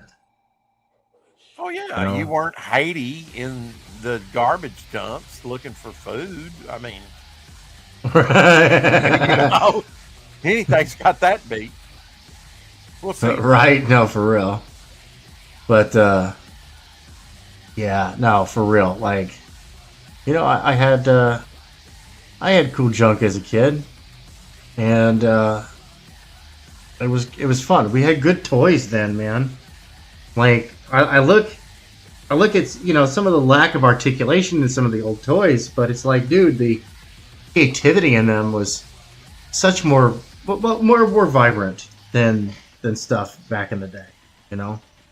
So yeah, go check out Rex over on his channel, Devil Flyer Momentum. Link in the description. See you at 4. That's right. I'll see you at 4 p.m. Central Standard Time. All right. I see another glaring issue here. I gotta fix. So we're gonna fix it. We're gonna fix it. Bob the Builder, can he fix it? And she's so broken. Not even Bob the Builder can fix her. I'm gonna do mesh information on it.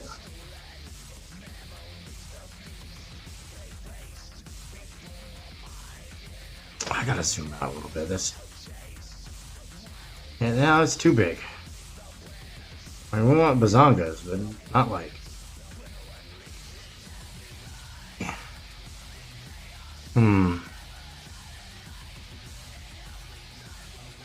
That wasn't the side that I had to fix. It was this side that I needed to fix. I needed to bring it out just a little bit. That's fine. And then, where's my thing? There's my thing. There we go. Alright, let's bring it out just a little bit. Up with the other side, make sure.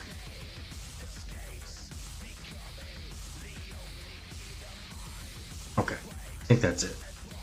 Deselect.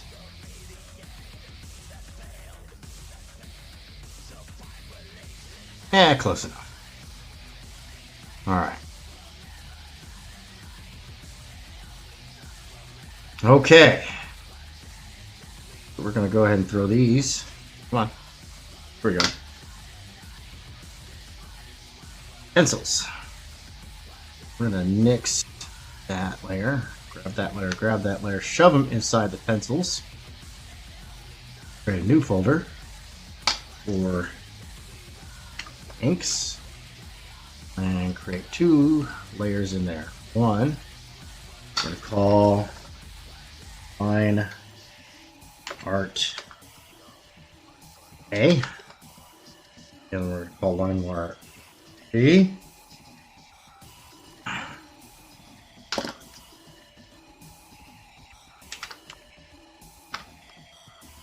Man. Okay. Go. And this one we're going to call effects. And then the last one,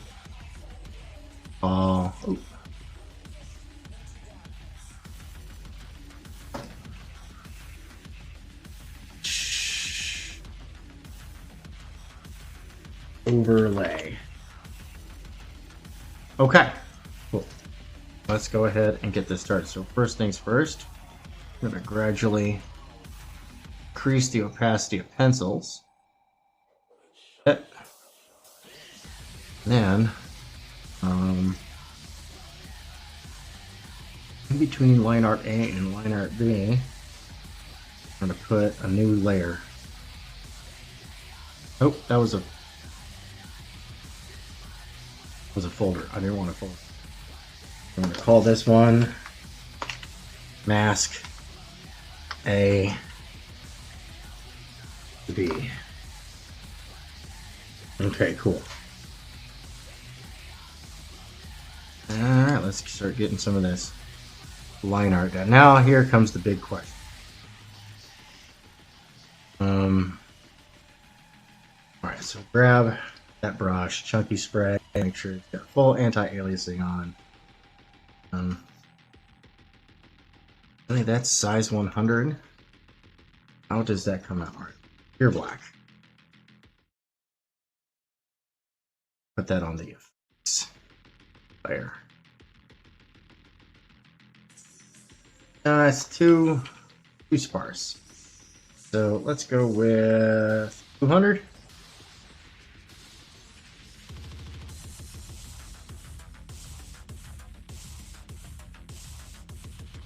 I think that'll be okay.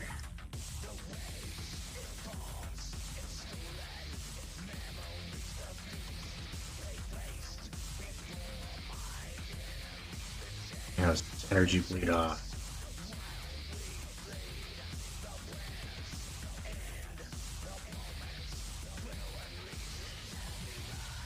Oh, pressure sensitivity too. It is pressure sensitive.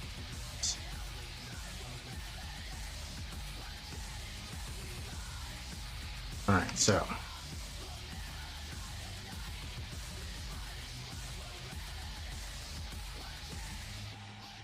yeah.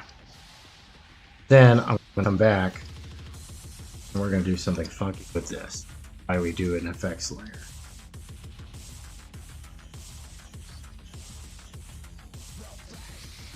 Yes, yes, yes, because we did enjoy that right there.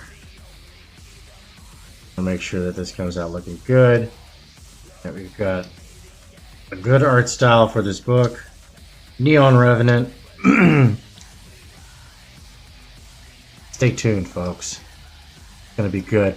I have to get the new sign-up link. Know that we've got a lot of sign-ups on this. This is a book has been in the works for a hot minute, and the reason why it's not out yet is because one of those things of like, okay, we got to make sure it's good. Not that it's good, that it's good with like capital G good. There has been. Look, man, you know, all y'all know me. I am critical on having proper editorial staffing. Competent editors that, you know, I'm not talking about people that are just sniffing their own farts. Oh, that was...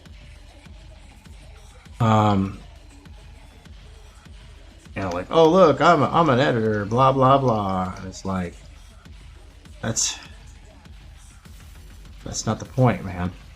The point is that the consumer has to be assured that they're going to get a top-notch Dynamite product. That's something that we are over at Rock Hard Comics. They're insistent on. Like, there's a full editorial staff on this book. Visual editing, line editing, story editing. It's all there.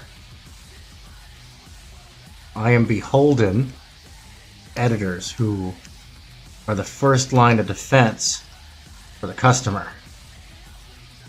You know, they are there to make sure that you get a Dynamite product.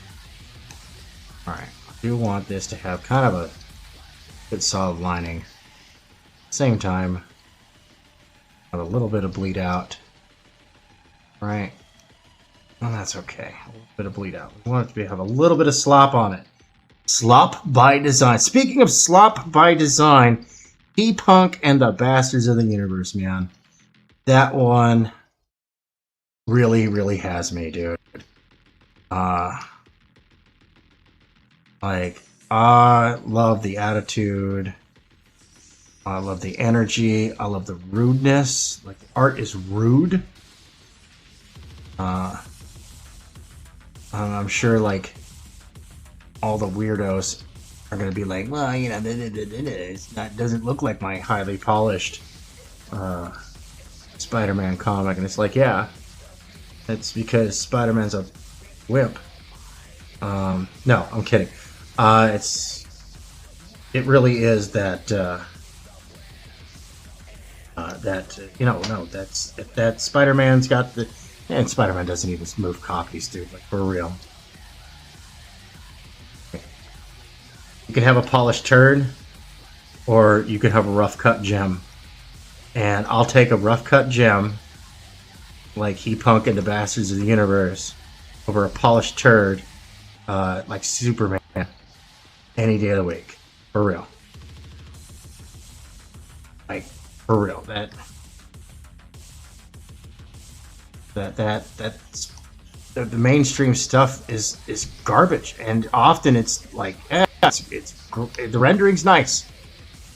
You know, the rendering's nice, but the visual storytelling is just, it's dookie. It poo-poo. It is poo-poo. You know, effects layer. Let's go ahead and set this to low. So that way we can see what we're doing underneath. I think I'm going to get a little ruder with it here. I want to finish this just to make it consistent. Alright. I'll work it back and forth just a little bit to get the proper effect. And then I'm going to double it. No, okay, doubling it was wrong button, but that's okay. Control Z. There we go. Let's go ahead and get this good and rude up in here. Yeah. Big splotchies. Big splotchies. I think I should have gone with big splotchies to begin with. But it is what it is. It is what it is, what it is, what it is. Damn you, Risey. Him and his Fortnite dancing. Look at me, I'm dancing.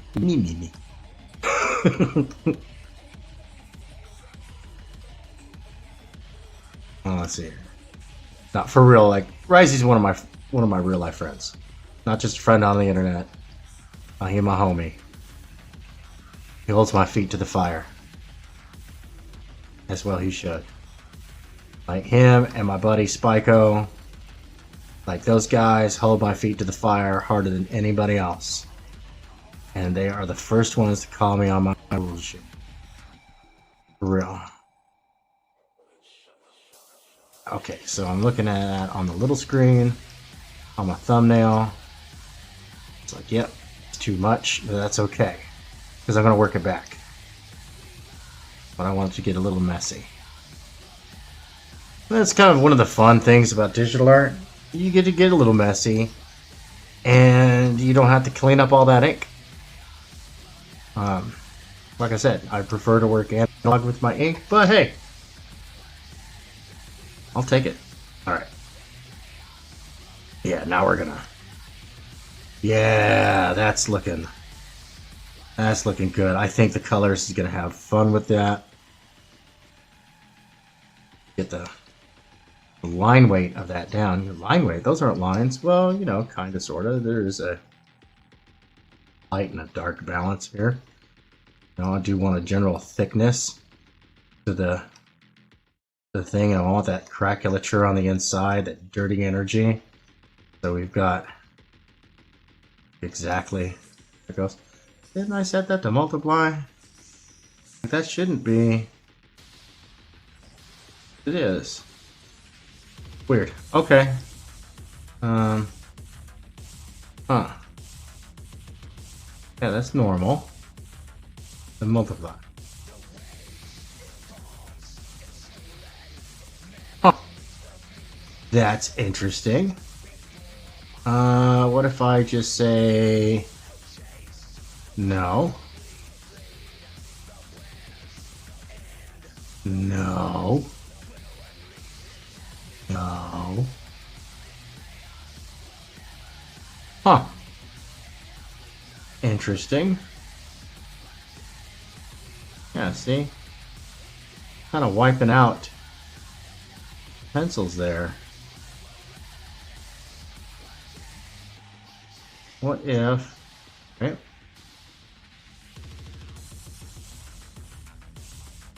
If I jacked up the opacity normal. Oh, weird.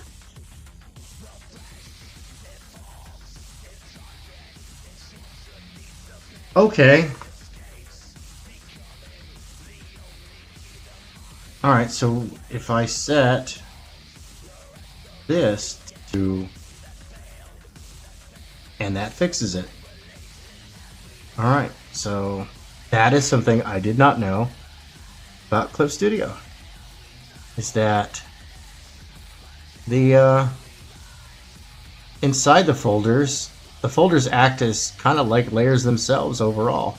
But I knew that I could do like cool effects and stuff like that, but I never knew that it worked quite so specifically until I noticed I was washing out the pencils underneath.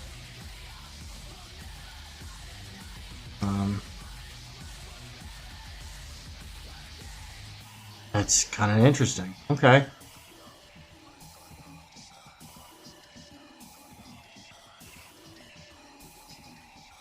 Alright. Zoom out all the way.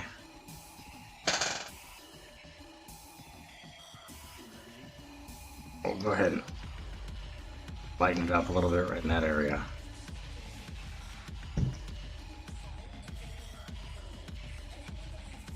When the artwork comes in,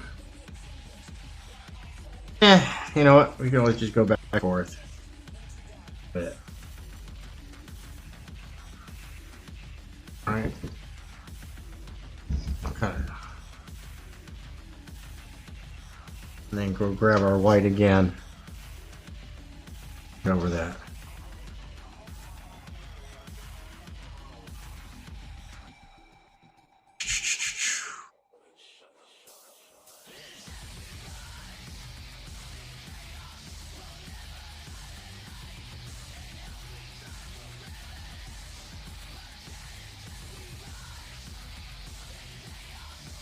There we go. We got some decent line variants going on with that. What's up, Lord Sandwich? What's up, dude? You at work? Or are you able to jump up here on the panel? I'm asking for a friend. No. Okay. Let's get in and grab a regular pen. I'm gonna grab my Kolinsky brush. I really do like that one. We're going to drop it down to 25. Oops, wrong color. Fine. Alright. Why I not see anything? Why for I not see nothing? I have it on black. Put on that. Thing crazy selected. I'm on that. So I should see a line. Why for I have no line?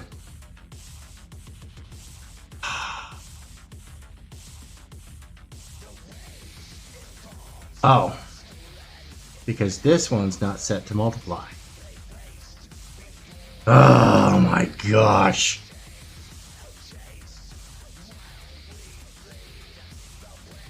Alright. There we go. Okay. Better.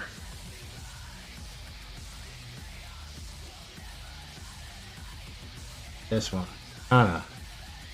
Just kind of sketch in that. And we get feather out the eyelashes here.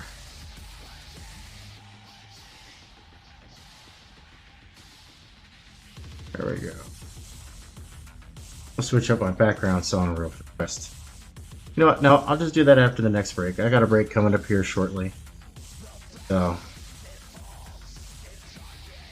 I want to have the energy. Now, you know what? I kind of like that.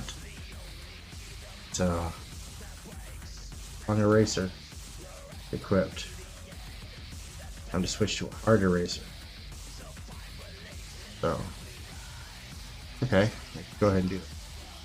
It's back. There we go.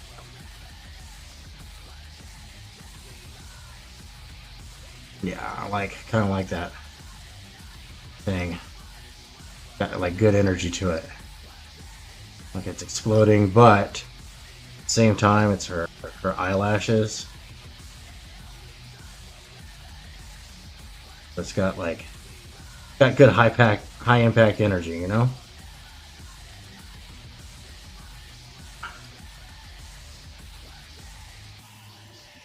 And then we'll angle it down at that point.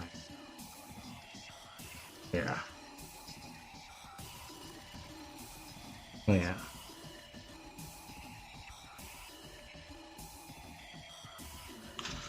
I really need a co-host for this. You know, somebody could run the helm while I'm doing this stuff. But it is what it is. What it is, what it is, what it is. Do. You rising. Stuck in my head. Of course, you know, if you believe internet rumors, Risey's the most powerful person in all of YouTube and comic books. He can just deplatform anybody. He's so ultimately powerful.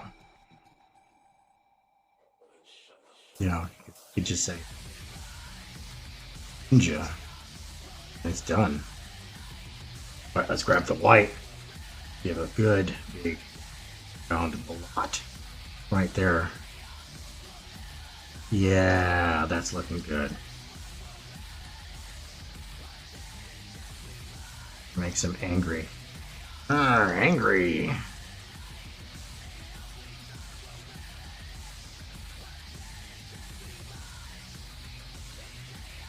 This isn't coming out good. Got pointy eyebrows right at the tip. They're pointy at the tip. Keep forgetting, Zero's got them Nike swoosh eyebrows. Picking up near the tip. He has just like pointy eyebrows. Darken that in quite a bit.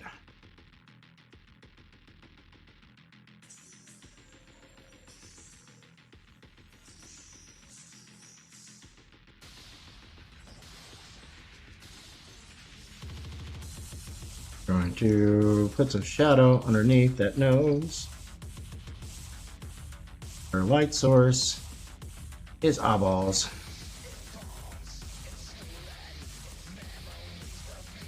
Put a right there and there.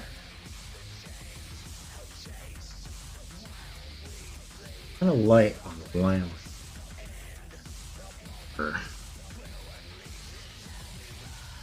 Kind of dirty down here. Underside of the lip. Definitely gonna have thicker line white. There's a white surface.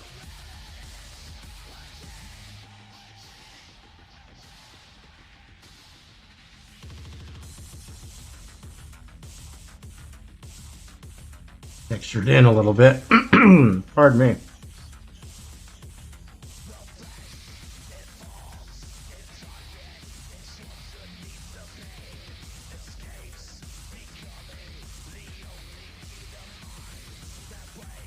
Yeah, that's something. You know what? I want to check something out as soon as I get this little thought process done here. Definitely shadow underneath the lip right there. You want to avoid, even though you want to get good shadowing, right? You want to avoid doing lines on the face because it does denote age. And I drew the teeth too low earlier. So we have frontal incisor, secondary incisor, boop, right there. Frontal incisor, secondary incisor, boop. Right. Had a little sliver there. Don't want to overdo it on the teeth. Right, just go.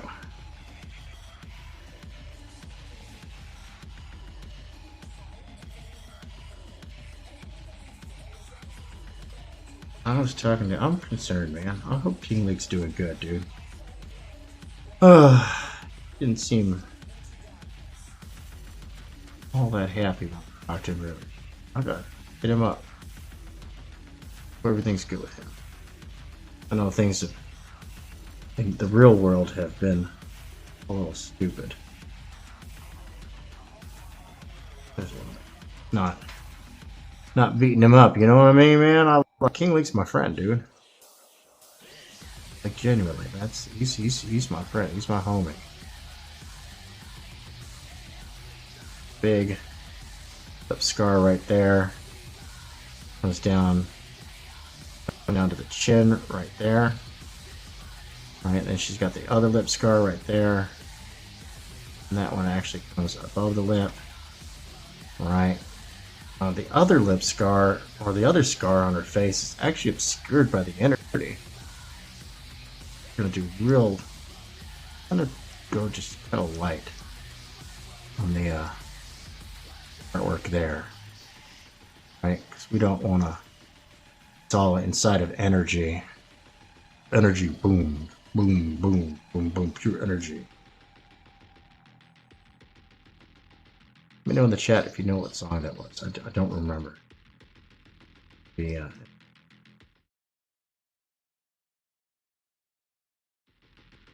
Do a little bit. Zoom out real quick.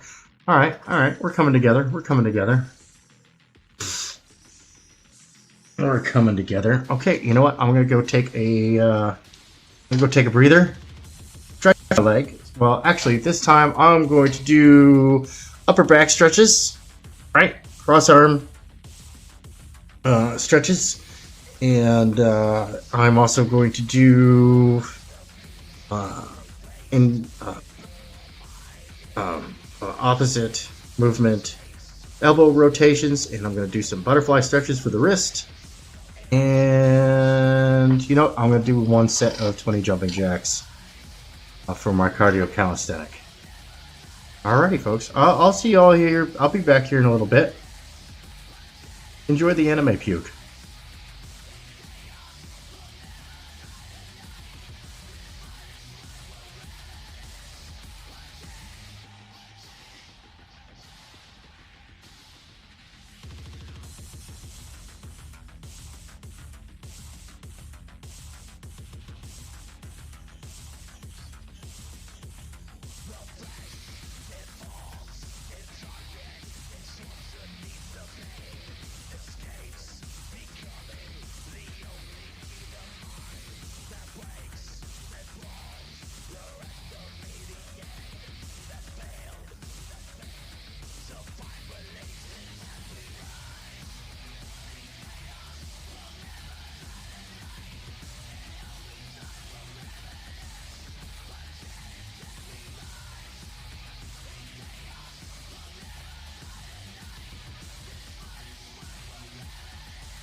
All right, in for the last stint because then I gotta go over to Rex's channel over Devil Flyer Momentum Comics.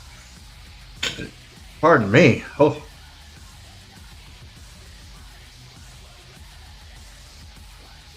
I'm on line art A. Good, right layer.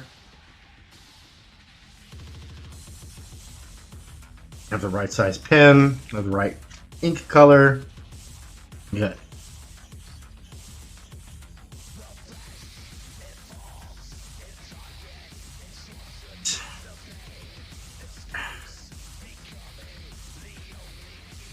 Go ahead and bring this shadow down a little bit further. Right.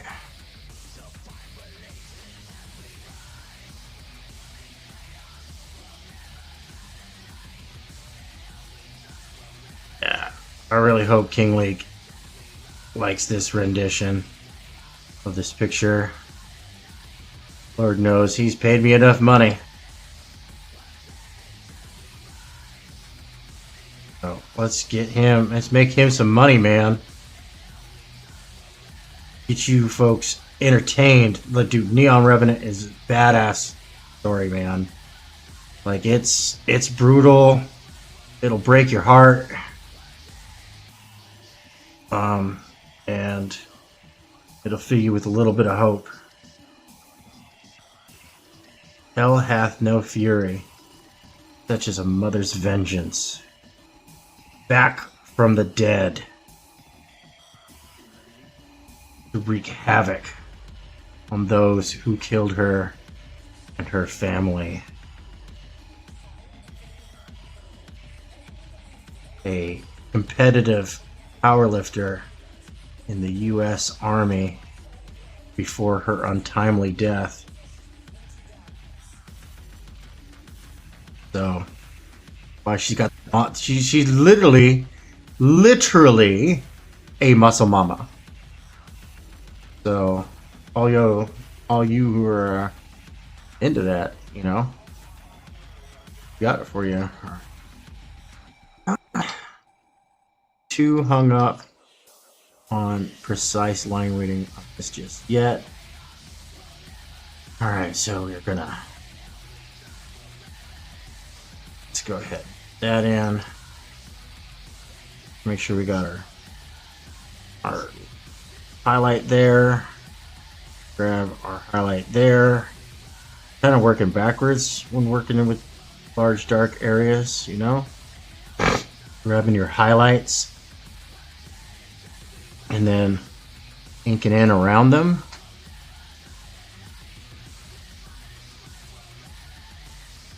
Then, you know, I'll come back and I'll feather as appropriate.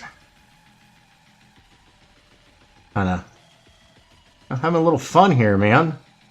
Gotta have some fun with it. If I ain't having fun, reader ain't having fun. You know, get light in this area because that's going to be like a bright neon color. And I was talking, we're definitely going to have Armand Strange come in and do the colors. He's the colorist for Neon Revenant, and he was kind of saying, hey, you jackwagons, give me something to color. Actually, he was much more polite than that, but you get the idea. You get the idea. Let's get that outlined in. And then we're going to grab some highlights. So, you know, I can always great thing about working in digital is that I can always come back with a white and clean them up further. You know, and that does clean up the production time, right? Because the idea is that Dynamite product is produced as quickly as possible, right? Like I tell kids, especially if you're in a hurry, don't rush. Just move out with a sense of purpose. Get things done properly. Prevent mistakes. Because if you mess up, you gotta go back and fix something. Then how much time did you really save? Alright, and whoop, grab that, like just I would come back and clean up that line just a little bit. Right after I got done saying, you know, don't have to go back. Whatever. Sue me. No, don't. Well, joke's on you. I'm broke. And if you saw a picture of me, you'd be like, man, you're not starving. No, I'm not. I'm good and fat. I'm a fatty, fat.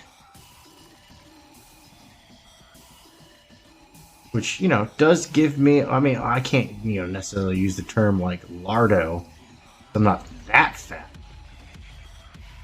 Fat enough. I could call somebody fat. What's up? Yo, trusty psychic, yes! The Manny Dingo Hour. Oh, dude. Oh, man. Those were fun times, man. Manny needs to get his butt back up here. You know, at least like maybe like on a Friday night or a Saturday afternoon or something, you know? Some time that doesn't interfere with his family time. Get up here, get him working on this stuff a little bit. Maybe a couple hours after work. You know, come back, man. Manny, come back. You've been away too long. I've been lost. And I just can't live without you.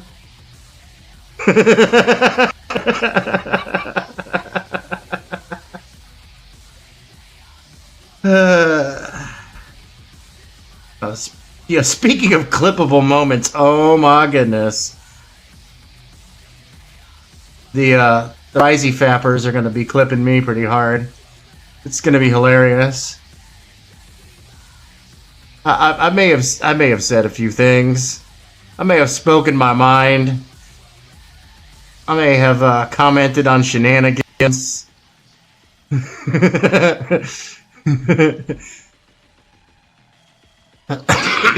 Pardon me. Goodness gracious. Yeah, I miss Comic Santa too, Rusty. Rusty. I can speak of good. Me have good language. No, I do. I miss Manny. What a great guy. Dang, I wish, you know, dude, speaking of like good guy, you know, KG, I miss him too, man. I haven't seen him or spoken to him in forever. I should hit him up though. You know, it's not like I don't have these guys on, like, you know, Facebook and stuff. Should hit him up. But I'm never on Messenger. Like, the only time I ever use Messenger is, like, mostly to talk to people overseas. Because it beats international rates using voice over internet. You know? Alright, let's get that in there.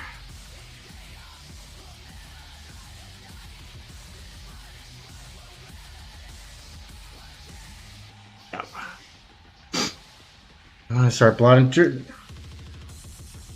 Just if you want to, man, come on up, dude. Link is pinned at the top of the chat button. For real, always welcome. Always welcome. For real. And those in the chat, everybody out there, might not even know just how awesome and incredible of an artist you are, too. Which I do want to get some stuff from you, but I don't have the capital right now. Like, all my capital is going into product prototypes right now. So I can't even get myself a new webcam just yet. I got some commission work on the horizon that might be able to give me a new webcam, but I will see. We'll see.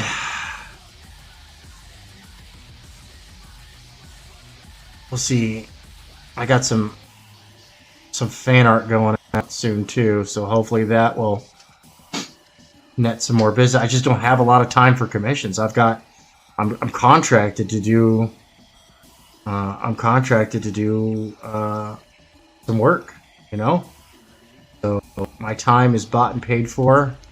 Maybe not with cash outright, per se. I mean, I did receive a substantial advance, but a lot of that capital coming in from these projects is tied in with residuals, royalties,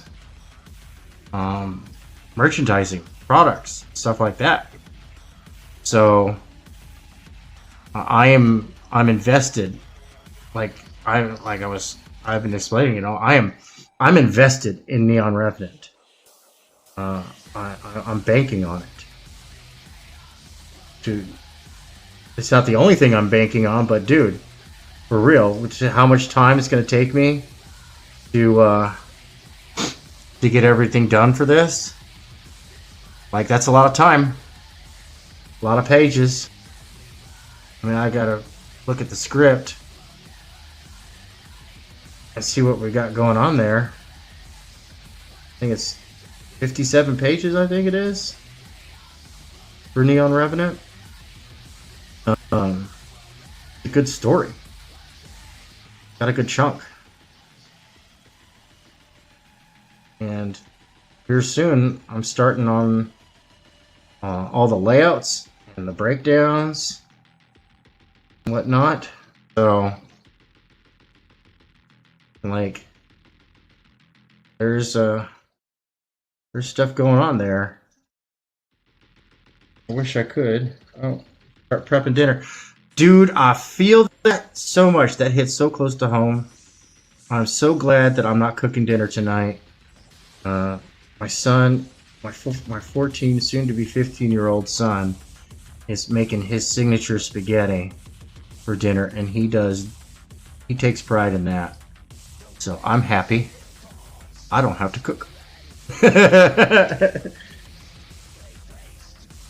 You know what I mean?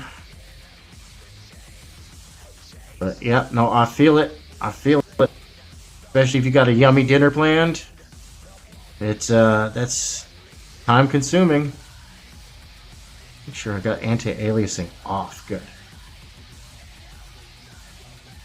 And I'm working at 600 DPI here.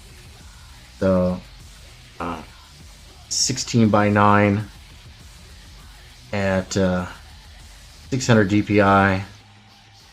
So that way, even if we did, say, like a mini poster or something like that, it doesn't come out all grainy. You know what I mean?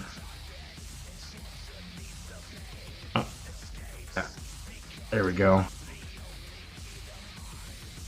Have that popping a little bit. Grab that bottom shadow and extend that out.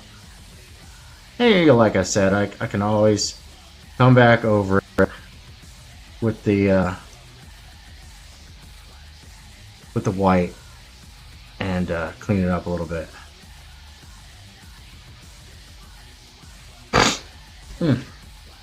What's up? We got E Ortiz. Holy moly, it's like a Dog Stars reunion up in here. And once again, I reiterate, Manny, come back. You've been away too long. I've been lost, and I just can't live without you.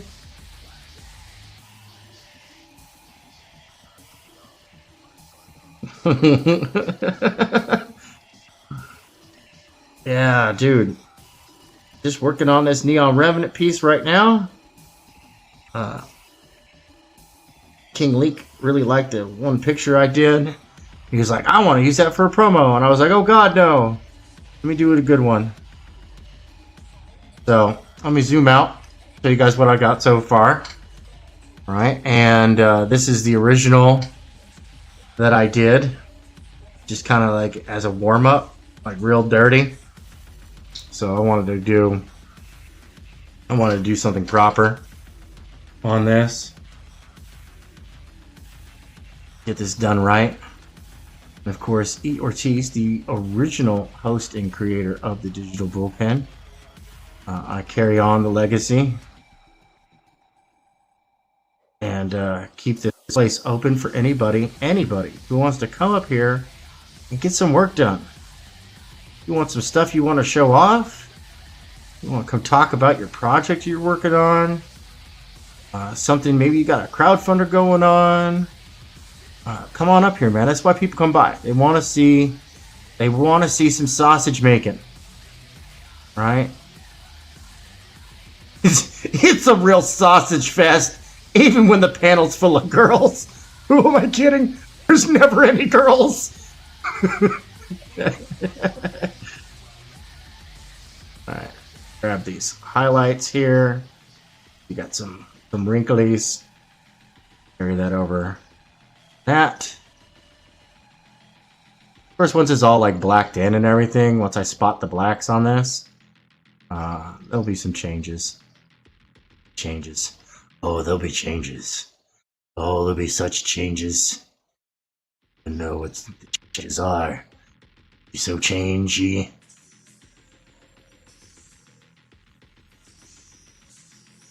And I want to get this one done.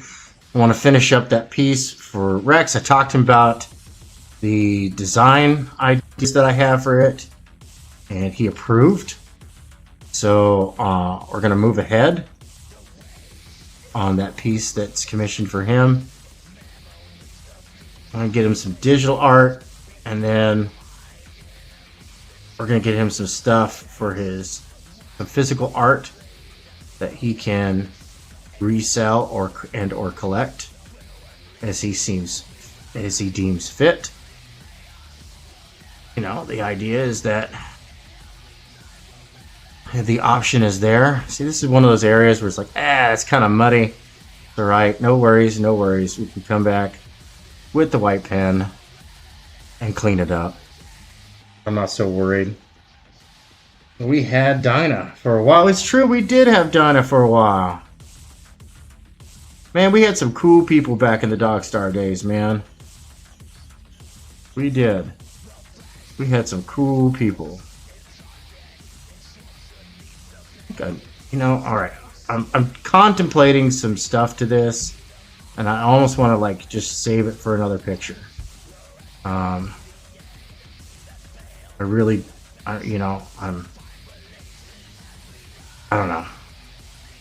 don't know, man. I got ideas in my mind brain.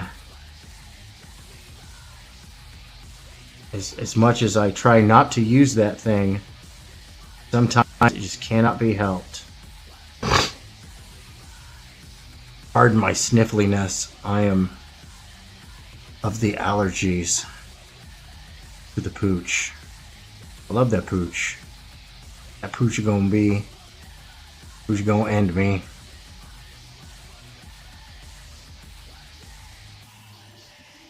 Yeah, it's time to do another like deep clean.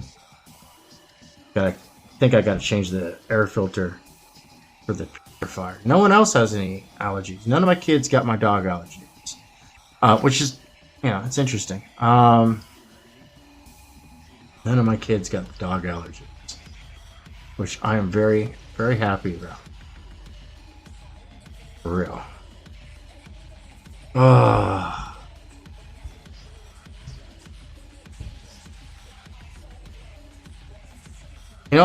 I think I've come up with like a new term, and I'm just gonna call them Berg tubers. Like those guys that are just all about the, Rising and I were talking about it. It's like we had a hard time dealing with like some of the logic. Rising is not a creator, so he's not beholden to the same set of decorum that creators are. He's a customer. he can run his mouth however he feels. But when it comes to creators, like, dude, you gotta, this outrage stuff, like, you know, there was this observation made that maybe rage bait marketing is not so great. And this is from a person, this was done by a person that, of course, you know, like the bandwagon, they jumped on him. And Bancroft, who, you don't know Michael Bancroft, man. I mean, that guy is just about as serious as a pair of sweatpants. You know? He's not a stressed out guy. The Lucent Volume 2 is just looking great. He's got that whole trading card set, absolutely amazing. Like most improved artists, dude, for real, I would hand him that award. Like, the guy's leveled up so much, I hate him. Like, he's absolutely amazing, dude. Like, his art has just, he's left himself in the dust. It's one of those things, and I love this thing when it happens, where you could look at his artwork from, say, 2 years ago and compare it to his artwork today, and you could think that those are two entirely different artists. Yeah, well, you know, he says, my mouth is what got me ostracized from Comicsgate. And it's like, yeah, no, dude, talk about people that take themselves maybe a little too seriously. Like, I get the whole thing of, like, they lost their jobs because of the turds in the mainstream. But it's like, bud, like, right now, Malin is like, you know, oh, he's doing the you ain't got no loyalty thing to Bancroft, when Bancroft was like, yeah, outrage marketing sucks. And if you look at Bancroft's marketing strategy, it's not been outrage marketing. It's been positivity marketing. You know? And I agree with him that's, you know, that's the way you should be doing it. You should be going, hey, look at my product. It's a great product. I'm going to strive to create an even better product. He might occasionally, you know, point out some of the nastiness going on, but he doesn't focus in on it. It's like, look, here's an observation, and then he moves on. He's done. One and done. I mean, dude, honestly, the worst people are the anti-Comicsgate people. They are the worst people I've run across in all of comics. But then again, they're part of a larger demographic that we normally refer to as the wokies. Just absolute turds.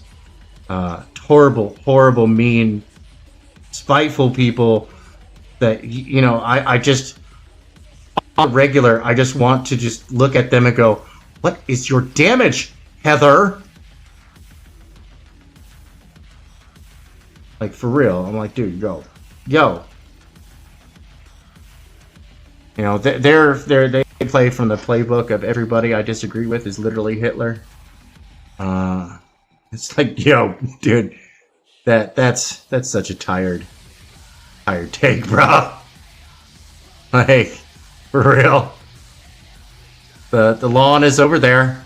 I do recommend 30 crinkles of grass between your toes. It'll do you some good. Maybe a warm glass of milk. Calm down. And remember that life is full of nuance. For real. Yo, what's up, Billy Powder Max? Welcome back, man. Welcome back. And oh man, like I'm kind of with. I think it was Admiral Wackass, who said that. And the reason I saw this because somebody else had commented on it, and occasionally I look in, right. Sometimes curiosity gets the better of me, and I want to see where they're coming from, even if I don't agree with their opinion. I want to see where they're coming from. You know, we can't have discourse, a proper discourse, without understanding the other point of view. Right? Otherwise, we just have ignorant braying. And I use that term specifically, braying, because it's jackassery. You know? People are entitled to their opinions. You don't have to agree with it. Hell, man. I disagree with like 80 to 90% of the opinions out there. But I ain't gonna like condemn a person for having an opinion from different than mine. Like, for real. Like, okay, cool. If all ideas were good ideas, we'd live in a utopia. You know? Like, for real, dude. But, you know, just because somebody, you know, agrees with an outpoint doesn't mean they're disloyal. Thomas Jefferson said, dissent is the highest form of patriotism. You know? And, yeah. If you, and this is what I say to my friends who are like hardcore political, Republican and Democrat. Yeah, crazy. I know, I have friends on both sides. I'm like, dude, if you just like knee-jerk agree or disagree, then there's no understanding there. It's just, you're just braying. I don't know. And dude, I could disagree with somebody and still be best friends with them. Dude, I have best friends that I vehemently disagree with. But luckily, they're not infected by the us or them, the plus minus, you know, virus, I guess you want to call it, where they can go, oh, well, you know, that they can still see that, you know, I am not, just because I don't agree with that viewpoint entirely doesn't mean that I agree with the other side, that all of a sudden I'm anti whatever their viewpoint is. Yeah, no, dude, they get so offended so quick, E. Like, they get butthurt like little babies. I'm like, yo, bro. Like, for real. Just because I disagree with you doesn't mean that I don't got your back, man. And like I said, if all ideas were good ideas, then we'd live in a utopia. And we wouldn't be having this issue anyways. So, humans are inherently flawed creatures. And the ability to overcome those failings is probably the greatest gift we've ever been given. And I'll leave that to you and your dogma to figure out where the gift comes from. Because that ain't my position to decide that for you. You know? So, you can call that a cop-out if you want to. I don't give a shit. My feelings ain't hurt. And you know, maybe it is a cop-out. Maybe you're right. Maybe I'm just a complete moron. It's very possible. I don't believe in standardized testing. I think standardized testing is bullshit. Because if I was half as smart as standardized testing told me I was, I'd be rich. I was joking with a veteran, kind of, I don't know, internet acquaintance, chummy guy, pal, right? And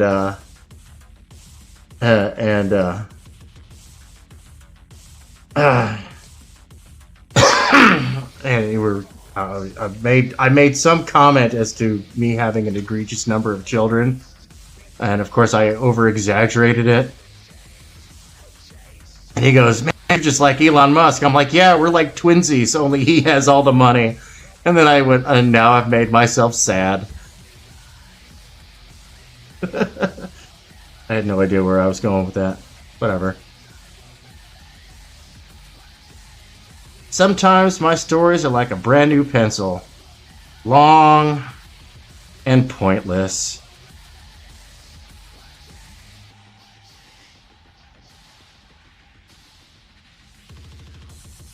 Oh my goodness, it's alright. So it's 4:27 on the East Coast. Oh, autosave. Okay. I hate when it does the autosave like in the middle of a brushstroke. I'll just get into like a workflow. Whatever. Ooh, I have been sitting here for what? 3 hours now? Getting work done? Can't compare to the Elon. You know what? I would like to think so. But I'm not the one worth $200 billion. But then again, yeah, no, I'm not. That's that. We're approaching 60-foot pole territory. It's like, yeah. Oh no. There are some things. Sometimes humans do the silliest things. Humans are silly creatures. Like, oh man, you know, and I was looking into like this one comic campaign, like the preview art. I like stylistic art. I do. I like weird stylistic art. But this one campaign that came out, man, as soon as the campaign went live and I got to see what the actual artwork like in the book looked like, and I was like, raspberries. Raspberries. Hell to the gnaw. That and the hero ain't much of a hero. Like, homeboy goes off and just attacks some people for disseminating on the street. For like spreading the word of whatever what they're doing, right? And it's like, yo, dude, this story takes place in America. You cannot do that. Like, that's not anti-hero behavior. You cannot advertise that character is an anti-hero at that point. That is an anti-villain. An anti-villain being defined as the bad guy who does the wrong thing for all the right reasons. One of my favorite characters, one of my favorite villains is an anti-villain, Dr. Doom. You know, he's and Lex Luthor, another one of my favorite characters, anti-villain. I don't know. You know, a lot of people get this stuff kind of conflated, and I'm just like, yeah, no, I'm done. I'm checking out. Like, I was all for it until I saw it, and then I was like, yep, no, that's cool. Good luck. Good luck with your campaign. I don't want to have anything to do with it. I'm not interested in the story of an anti-villain. I'm really not. I'm kind of burnt out on anti-villains, to be honest. Like, even if they are killing bad guys. You know, for real.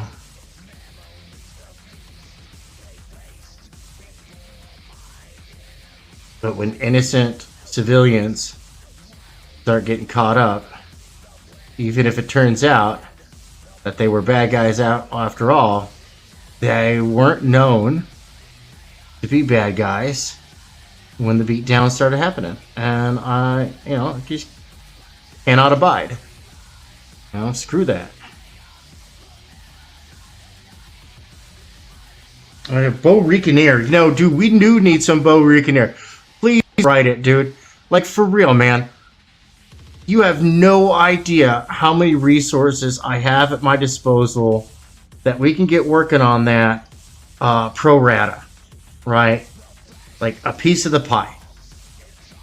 You know, for real. Or, you know, and, you know, to mitigate, you know, what do you call it? Residuals, the expenses on residuals, you know, for hire. Professionals. Real pros. I've got whole staffs, bud. I have been building a business. For real. Like, legit. We got big boy business. Like, right now, we're looking at 3 different publishers because our previous publisher, I think, has completely dropped out. From what I understand, and it's not confirmed, that they have decided to mix politics and business, and that's not something that we're interested in. We are not interested in mixing politics and business, because you know what? That politician ain't funded nothing. They're not funding our book. They're not, you know, funding our products. If anything, just due to the nature of them being a politician, they're probably doing something to impede progress forward. That's the reason why they call it Congress.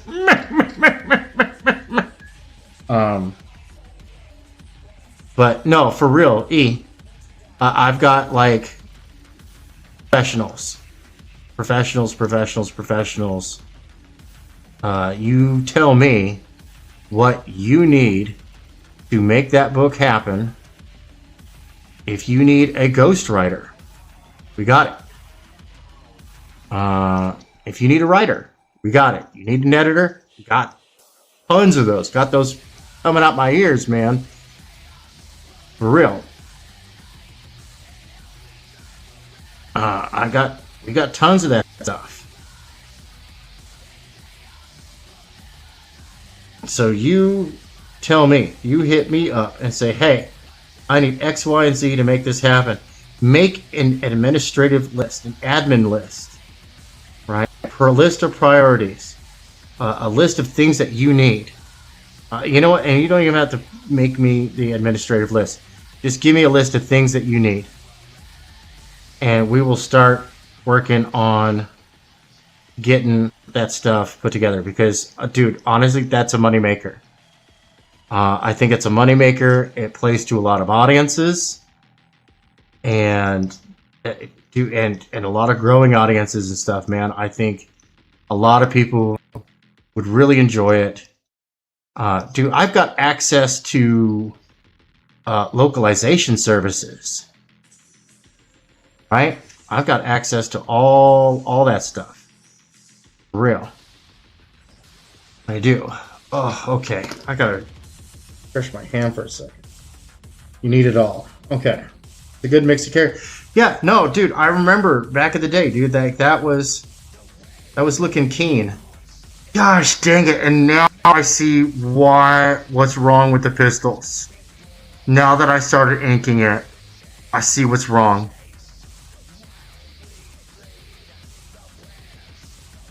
Ugh. Oh, it burns us precious. It really does. It burns us precious. Oh, okay. Cool. At least I didn't get too far in on it. Alright, let's... Gosh, we're gonna have to do some surgery here, huh? It's kind of like my joke about why Nirvana is possibly the most cyberpunk movie of all time. I'm like, dude, it's even got eye surgery. Let's go ahead and tilt these up just a little bit.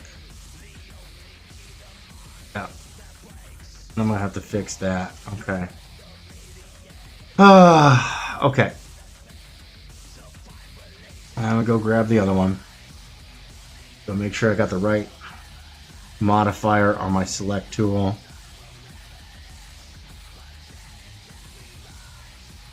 Glad I caught it when I did.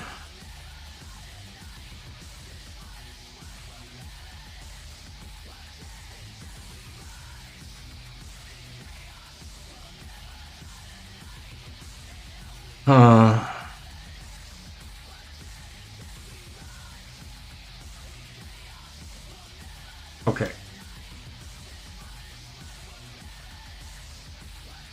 Right? You know, that's the thing I was thinking too. Good thing it's digital. And that's one of those things. Like if I was inking this live and I was inking this analog, and all of a sudden I noticed that glaring issue, that would have sucked.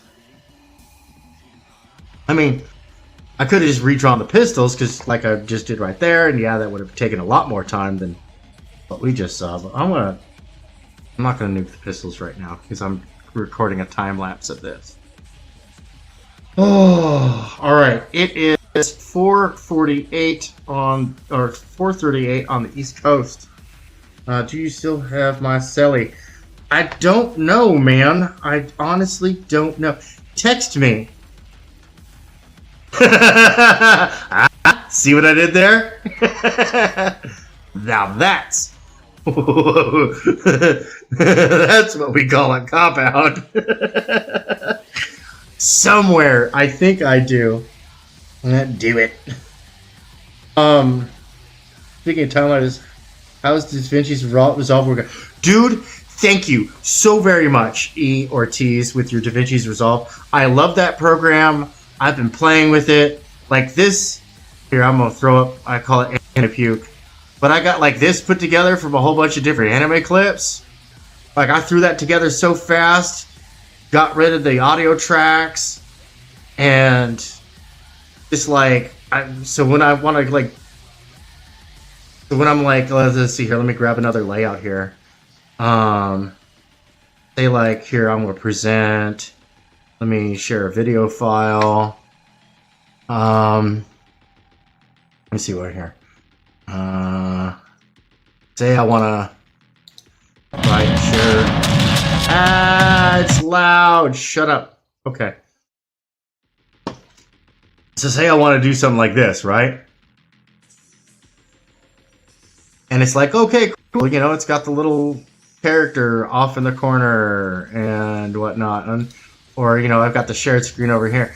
And if I'm on another panel, I got something going there. There's something interesting. It's catching the eye, right? And I don't have to just do like that little anime thing. Where is that? You know, I've also got that one right there. So, let me go see what, yeah. So I can just like, you know, have my stuff going.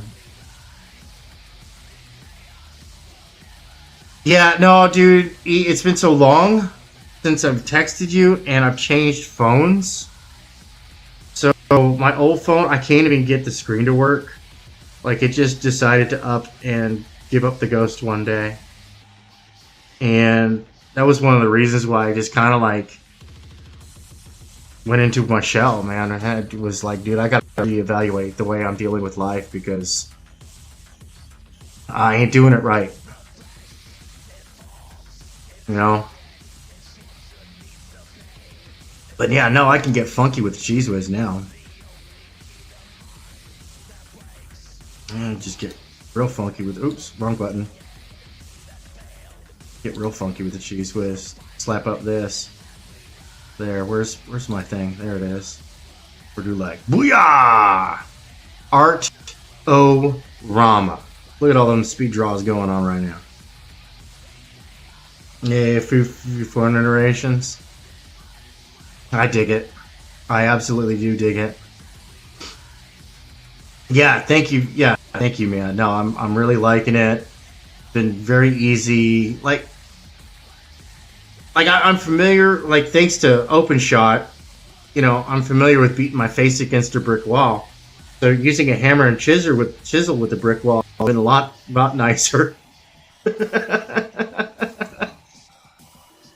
And just learning the nomenclature, that's been really the steepest learning curve on that. I've got a bunch of videos I need to watch. There's a lot of education, like you were saying, there's a lot of educational resources when it comes to DaVinci. A lot of really good stuff. So, Like I said, man, I really do appreciate that. Yeah, hit me up. I mean, are you on X still? Are you on social media? Do I have you on Facebook? I have you on Messenger? I think I have you on Messenger. I don't know, man. We will figure it out. We will figure it out. Okay, cool. Yeah, just send me send me in a private mail. Okay, cool. Yeah, if you haven't already, add me as Spare Tank. If I haven't already. I think I did. I don't know. It's been a whirlwind since I got back, what, like a week ago or something like that? I've just been, I hit the ground running. I'm taking no prisoners.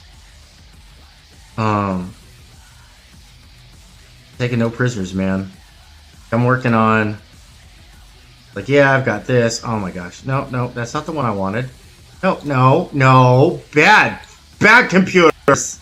Bad. Like this one I'm working on, this King Lake. This is going to be a promo picture when I'm done with it. It's based off of this. And then, well, I've got one in the works right there, and I got a little something in the works right there. And people have been asking about this monstrosity right here.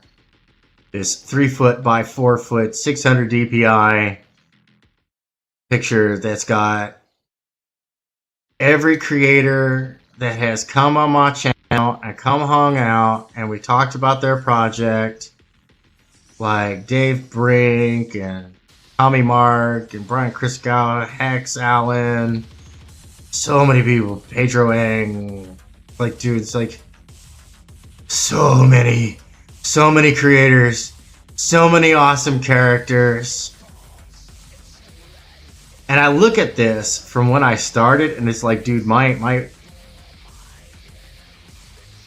art skill has grown so much since I started this. And I don't want to restart it. But I hate it. Yawn. Yeah, but this mega collage of characters from every creator I've had on this channel since its inception. And I'm missing a few. I don't have a skunk girl on here. I gotta put a skunk girl on here. I gotta put a Boricanier on here. But but specifically, I hadn't had you on here to talk about your project or your character or something like that, you know? Some of these guys I just lost touch with.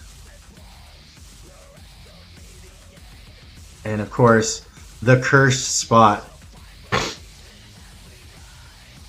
The cursed spot in between the Siamese twins. 2 characters have been put there. Both creators shall remain unnamed. Like, for real. Yeah, get serious about writing, man. If you need writers, you need a co-writer, you need a ghost writer. Ghost writers in disguise. For real, man.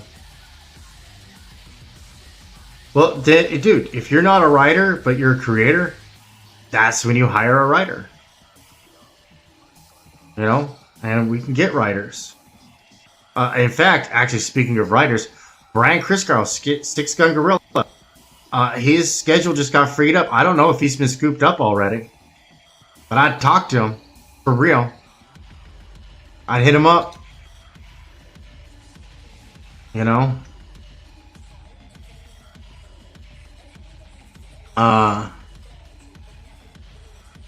You know what I mean? Like, for real. There are resources out there. He says he actually had hired a promising but then you moved. Dude, ain't that how it goes? For real? Ain't that how it goes? Like, for real. Come on. switch this up. I meant to switch this up last time. I'll just go ahead and put on. No, we'll put on this one.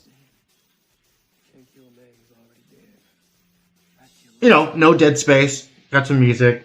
Bunch of Legion Zero. Looking at other artists and stuff, and some artists are like, no, I want money. It's like, okay, well, no, I can respect that, but I ain't making money out here, man. Pardon me. I ain't making money up here. It's not where my business comes from. You know, I've got my stuff. I've got some other projects possibly to work on. Got a couple of creators want to get me in on other projects, and I'm like, right now, I'm not saying no. I'm just saying that right now I don't have a lot to predict on my schedule. I mean, dude, I haven't done any 6502 study in the last 2 weeks. 3 weeks. Yeah, 3 weeks. 6502 assembly is the programming language for Nintendo. But at the same time, I'm kind of like, Nintendo, it's cute and it's fun, but at the same time, it's such limited. It's such limited. It's such a niche market. I do want to do like a retro game. I've been looking at retro game programs. I've been looking at Unreal 4. People go, oh, why don't you go Unreal 5? I'm like, no, dude. Unreal 5 is like if you want to push graphics to the next level. Otherwise, Unreal 4 is generally better received by indie developers. But even then, that's a lot of time. I do have a story that I would love to tell in the form of a video game, of an interactive story where it's like got some good, cool action. You know what I mean? Where the person can kind of drive the story a little bit, because really all that matters is the beginning and the ending. Everything that happens in between is just how it happened, and nobody except for well, to be honest, nobody except for Scalpel Zero and Prometheus, the artificial intelligence, know the real story. So who's to say what happened inside that facility? There were no other survivors. And nobody's going to go ask Prometheus, because Prometheus is still inside that facility, locked away, and humanity is safe. But I do want to do like a story game with like cool cutscenes and stuff. But I also feel that the higher the tech I go with it, the higher the expectations are for the cutscenes. And I don't want it to become a big giant production. I just want people to have fun. So that's why I'm going to do like kind of like a retro game. I might do like a retro 486 and use like a Windows 3X 256 color palette. You know what I mean?